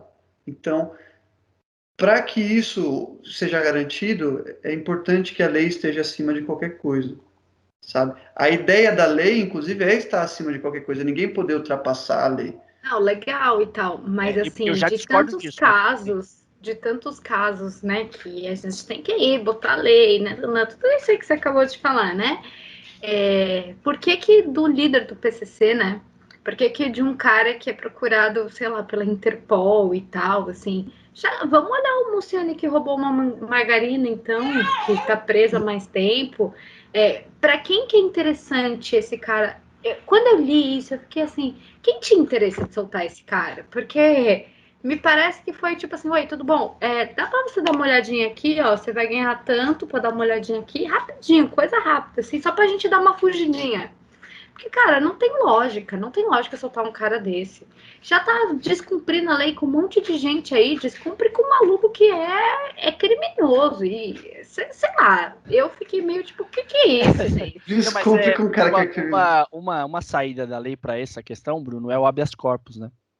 O habeas corpus não tem prazo, mas é um pedido de soltura de uma prisão preventiva que possa ser injusta. Ele já existe na lei. Então, muita gente está indagando por que esse prazo. É porque habeas corpus, às vezes, demora muito para se julgar, para ser aceito e para ser visto. Então, você deixa muita gente presa lá. Então, você vê que é um erro, e aí, para resolver esse erro, você cria uma lei para tentar resolver esse erro, que gera outro erro, do erro anterior, do erro daquele que não pode. E aí você vai ter um erro, porque tem gente que não tem o direito de poder recorrer, porque ela não tem condição, isso já é um erro. Tem o erro de você ter gente presa injustamente. Então, se você vai lá, tem uma superlotação carcerária por causa de uma má análise jurídica de vários casos, então você põe gente para você prende um monte de gente que não deveria estar presa por crimes menores, mas ele tem uma prisão preventiva, e aí você vai gerando uma bola de neve de erros e tudo mais. Eu tenho crise, eu sou muito assim, cumpra-se a lei e caiam-se os céus. As consequências da lei não devem ser pensadas. A lei está ali para todos e é um termo americano, né, que se usa muito, cumpra-se a lei mesmo que caiam os céus. Ok. Entretanto, há aquela questão do espírito da lei. O espírito da lei é para que não se mantenha a superlotação, mas ela também prevê que em casos de superpericulosidade, essa questão, esse abrangente do espírito da lei foi deixado de lado. E aí é nessa hora que eu penso na questão da vida, e a vida é individual mesmo, assim. A lei sempre corre atrás da vida, ela é um artifício para a gente tentar regular a vida, mas a vida é tão esperta que ela sempre tem caminhos que transpassam a mão da lei. Que a lei, um exemplo é a internet, os crimes de internet. O Bruno já deu esse exemplo aqui tempos atrás. Olha a gente tentando correr atrás de um monte de lei para tentar alcançar os crimes que não eram prescritos. Porque tem muita gente que a vida se reinventa, novas coisas acontecem, de fato, precisam ser regulamentadas. Um exemplo, o Uber. Olha aí a relação de trabalho, as leis para regulamentar o trabalho de um aplicativo e toda essa confusão. Por isso que eu acho que o trabalho jurídico, ele não é meramente um trabalho, eu também nem sei dizer isso, ele não deve ser, ao STF, ao cara que interpreta a lei, cabe ele interpretar a lei e fazê-la cumprir. Mas ao legislador, cabe ele deixar expresso na escrita da lei o sentido dela e tentar abarcar para que os erros não aconteçam. Mas nesse caso, faltou um pouco de bom senso. É um caso, não pode ser estrito. É que é difícil, tem a questão da balança cega, né? Eu também sei disso, que a lei ela é cega e se está escrito dessa forma, o STF só interpreta. E ele faz. Mas como cabe muitas interpretações, era uma lei dúbia, minimamente o Marco Aurélio não devia ter tomado uma decisão sem recorrer à turma, por exemplo. Minimamente ele poderia ter levantado essa lebre, sendo ele a última instância da proteção da lei. Então, faltou um pouco de humanidade, por mais que a justiça seja cega. Porque a lei cabia outra interpretação, tanto que foi para plenário e ele foi derrotado por 9-1. A Carmen Lúcia é um exemplo que a gente já citou aqui, ela tem uma interpretação da lei, foi uma que me chamou a atenção, ela dizendo, essa nova incursão dá o direito da revisão, mas não dá o direito da soltura. Ou seja, há 90 dias eu tenho o direito de que seja revisado a minha manutenção aqui na cadeia preventivamente. Mas isso não é automaticamente me dá o direito da soltura. E aí, essas interpretações, por isso que eu acho que faltou tato. Não libera alguém que pode atrapalhar tanto a ordem pública, que pode fazer tão mal à liberdade dos outros, que pode fazer tão mal à sociedade, sem antes ter ali, recorrer ao colegiado, porque se a lei pode ser interpretada de outra forma, a gente tem um colegiado para que não fique na mão de uma pessoa. Então eu vou um pouco com o Vitor na onda, foi muito arbitrário, muito autocrático, a contrapartida também foi, mas óbvio foi para plenário depois, ok.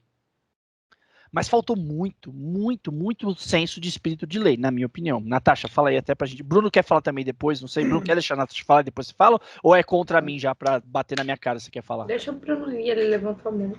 Eu acho que, assim, eu não acho que a lei é muito dúbia. Eu acho que quando você lê, a primeira impressão que eu tenho, é um artigo bem curto. O juiz, artigo 316, abre aspas, o juiz poderá de ofício ou a pedido das partes, ou seja, de ofício.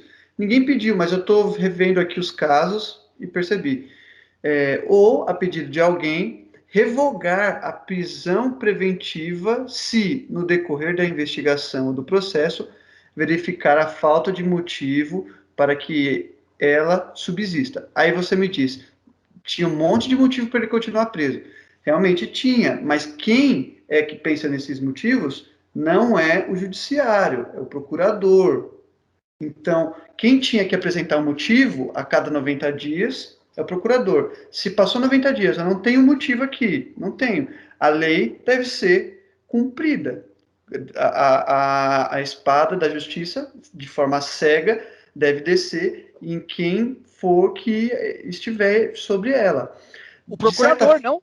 Procurador, cumpra, vá investigar. Caramba, esse cara deve ser solto ou não. Não é o procurador que deveria a espada da justiça descer nele? Cumpra o seu dever de ir lá e verificar essa prisão. A lei não fala que tem que pedir para o procurador. É simples. Você tem aqui um documento, não tem justificativa. Tem uma lei aqui. Tem um pedido, havia um pedido, entendeu? Ou por ofício ou por pedido. Se há o pedido, eu não tenho aqui. E você tem que fazer a justiça ser cumprida, ainda mais porque havia um pedido, porque houve um pedido do advogado, entendeu? De certa forma, eu não estou dizendo que é simples, é extremamente problemático, e o que eu estou fazendo é problematizar. De certa forma, não foi o juiz que soltou ele, foi a lei. entendeu? É a máquina da lei que fez isso acontecer. É claro que isso pode ser interpretado, você pode, por sei lá, uma força de espírito, interpretar a lei, forçar ela um pouquinho para você fazer o que você acha que é mais certo. Mas o correto, ao meu ver, é a lei acontecer. Pronto. E, como o Silas falou, eu concordo muito com ele, com essa frase. Caiam os céus, mas a lei deve ser cumprida. Sabe por quê que eu acho que isso deve acontecer? Agora, a lei aconteceu e foi ruim. E o legislativo, que é quem faz as leis, foi muito culpado. O Rodrigo Maia, ele soltou uma nota que eu achei muito interessante, não sei se vocês viram, ele fala assim, eu não discordo do judiciário ter soltado ele, mas eu discordo de vir culpar a gente, porque a gente faz a lei, porque vocês pedem, o povo pede para as pessoas não precisar ficar lá tanto tempo, e a gente já teve essa discussão quando o Lula ele foi mantido preso, e que era bom soltar pela interpretação de muitas pessoas. E aí o Rodrigo Maia fala, vocês pediram essa lei, e ela está aí. Agora, ninguém está cobrando o procurador, o Rodrigo Maia fala, que ele que devia manter o cara preso. Se a gente pensa que é uma prisão política, vamos supor que é uma prisão política de uma pessoa super legal, uma pessoa muito boa para a nação, e ela está lá há mais de 90 dias, sem motivos. O que a gente quer que aconteça? Que ela saia. Mas interpretando a lei, forçando a lei, dá para deixar essa prisão política, o preso continuar. Vamos supor que é um cara super da paz, a gente vai falar o quê? Ele está sendo mantido preso de forma política. Entendeu? Ele está sendo mantido preso de forma errada.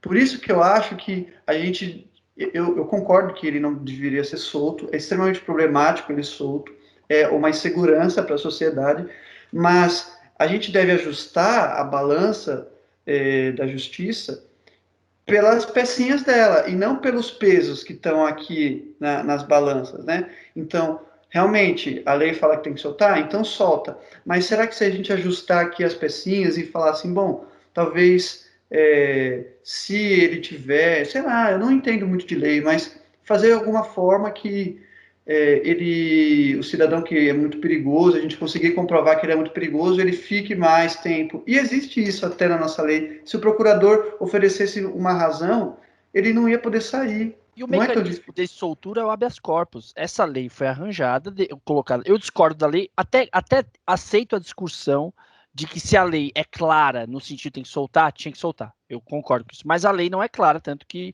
assim, óbvio, teve uma discussão no STF e o STF concordou que a lei não dá precedente para soltura, apenas para revisão.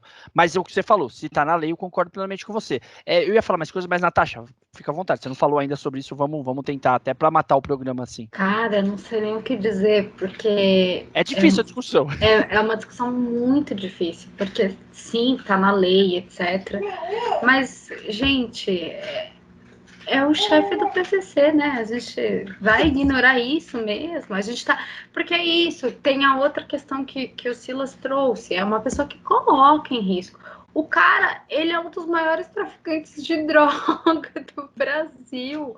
Do mundo hoje, né? É verdade, porque eu vi que o PCC tem filiação com uma máfia italiana. Então, assim, gente, peraí, tudo bem, tá na lei, mas vamos rever. O Silas hoje quer tudo que foi italiano para combinar aí.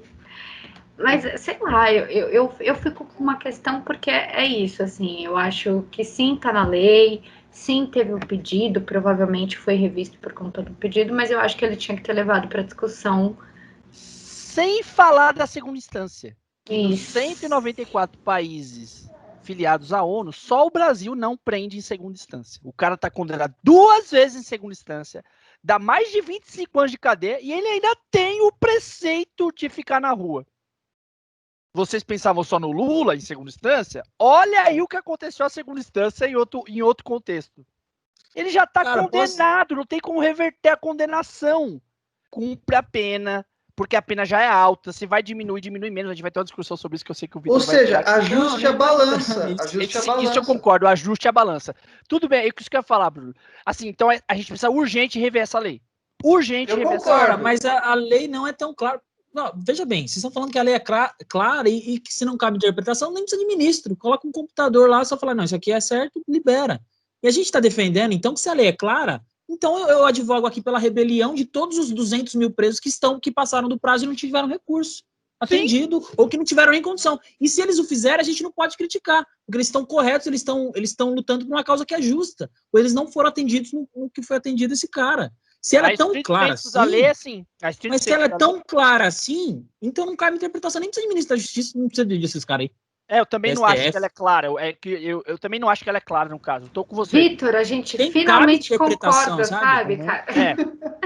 O STF tá para resolver os problemas de interpretação. É ele que interpreta a lei, concordo. É que quando o Bruno fala que o STF deve tentar fazer a leitura a estrito senso da lei, e se ele compreender, que é o que o Marco Aurélio Melo diz, ele diz isso, ó, esse é o preço que pagamos por um Estado democrático. Ele imprimiu a lei, eu a interpreto. Eu não tenho o poder de dizer se ela é certa ou errada. Eu só interpreto. A minha interpretação é que ele tem que ser solto. Pouco importa quem ele é, porque a lei é cega.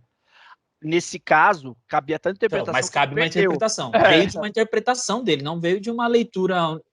tudo bem, o Bruno trouxe Sabe o que eu acho problemático nisso que você está falando, Vitor? Se a gente ficar preso só a uma interpretação, a gente está falando que a gente está preso ao arbítrio vago e selecionador do judiciário. Então, por exemplo, se ele gosta de mim, então ele vai interpretar ao meu favor. Se ele não gosta, ele vai interpretar contra mim. Eu concordo que há interpretação, mas deve ser uma interpretação quase que mecânica. Nesse sentido, é mecânica. Você falou, coloca o computador. Eu acho que essa imagem do computador, ela funciona, mas eu acho que tem que ser um ser humano, não acho que é um computador. Eu acho que tem que ser um ser humano, porque só o ser humano pode interpretar, né? E uma fala da própria Carmen Lúcia no Roda Viva é que perguntaram para ela: aconteceu tal coisa e você votou tal jeito. Qual que é a sua vontade pessoal? A gente quer saber. Ela falou assim: a minha vontade pessoal é que a lei seja cumprida. Então, eu tô lá mesmo que... É possível, né? Desculpa, não, sem problemas. E aí pergunto para ela: tá, mas se a lei fosse outra? Vamos supor que você faz a lei, você gostaria que fosse qual lei? Ela falou assim, para mim, tanto faz. Se existe a lei, eu tenho que cumprir ela da forma que ela tá. Aí pergunta, e o cara tava com fogo no rabo, ele queria tirar alguma coisinha dela. Ele falou assim, tá, mas eu sei que você é progressista. Ela fala, calma, a nossa Constituição é progressista. Por isso o judiciário é progressista, porque ele interpreta a Constituição.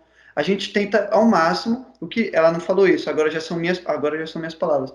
O judiciário tenta ao máximo que as pessoas que estão ali, a sua vontade pessoal suma o máximo possível para eles julgarem. Esse é o cenário perfeito. Então, é como se... Eu não quero saber o nome de quem é que está aqui, eu não quero saber a cor de quem é que está aqui, o passado de quem é que está aqui. Eu quero saber o processo e a lei.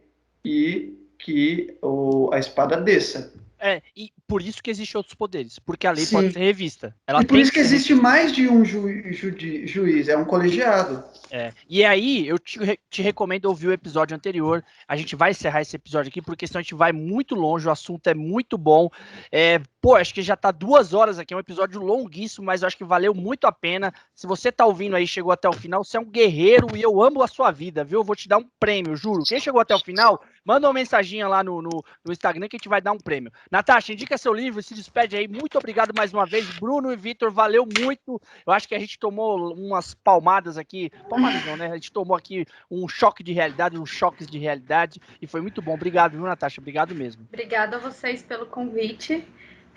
Eu queria indicar um livro da Elisama Santos, que é uma mulher negra, e chama Educação Não Violenta. É um livro que eu comecei a ler achando que era a respeito da educação da minha filha e percebi várias coisas sobre a minha própria vida e sobre a educação que eu recebi, assim. Então é bom para revisitar, assim, um pouco do que a gente vivenciou. Só uma pergunta final. Se você visse o Robinho hoje, você educar ele sem violência? Nem a pau. Elisama, me desculpa, mas hoje eu ia descer o cacete nesse homem. Valeu, gente. Valeu, Bruno. Valeu, gente. Vitor. Um beijo. Obrigada, beijo. E sobe a vinheta, que é legal pra caramba. Um meu beijo pra Clarice, né, que acompanhou o programa. Ó, tem gatinhos e bebês nesse episódio. Tchau, gente. Beijo. Valeu.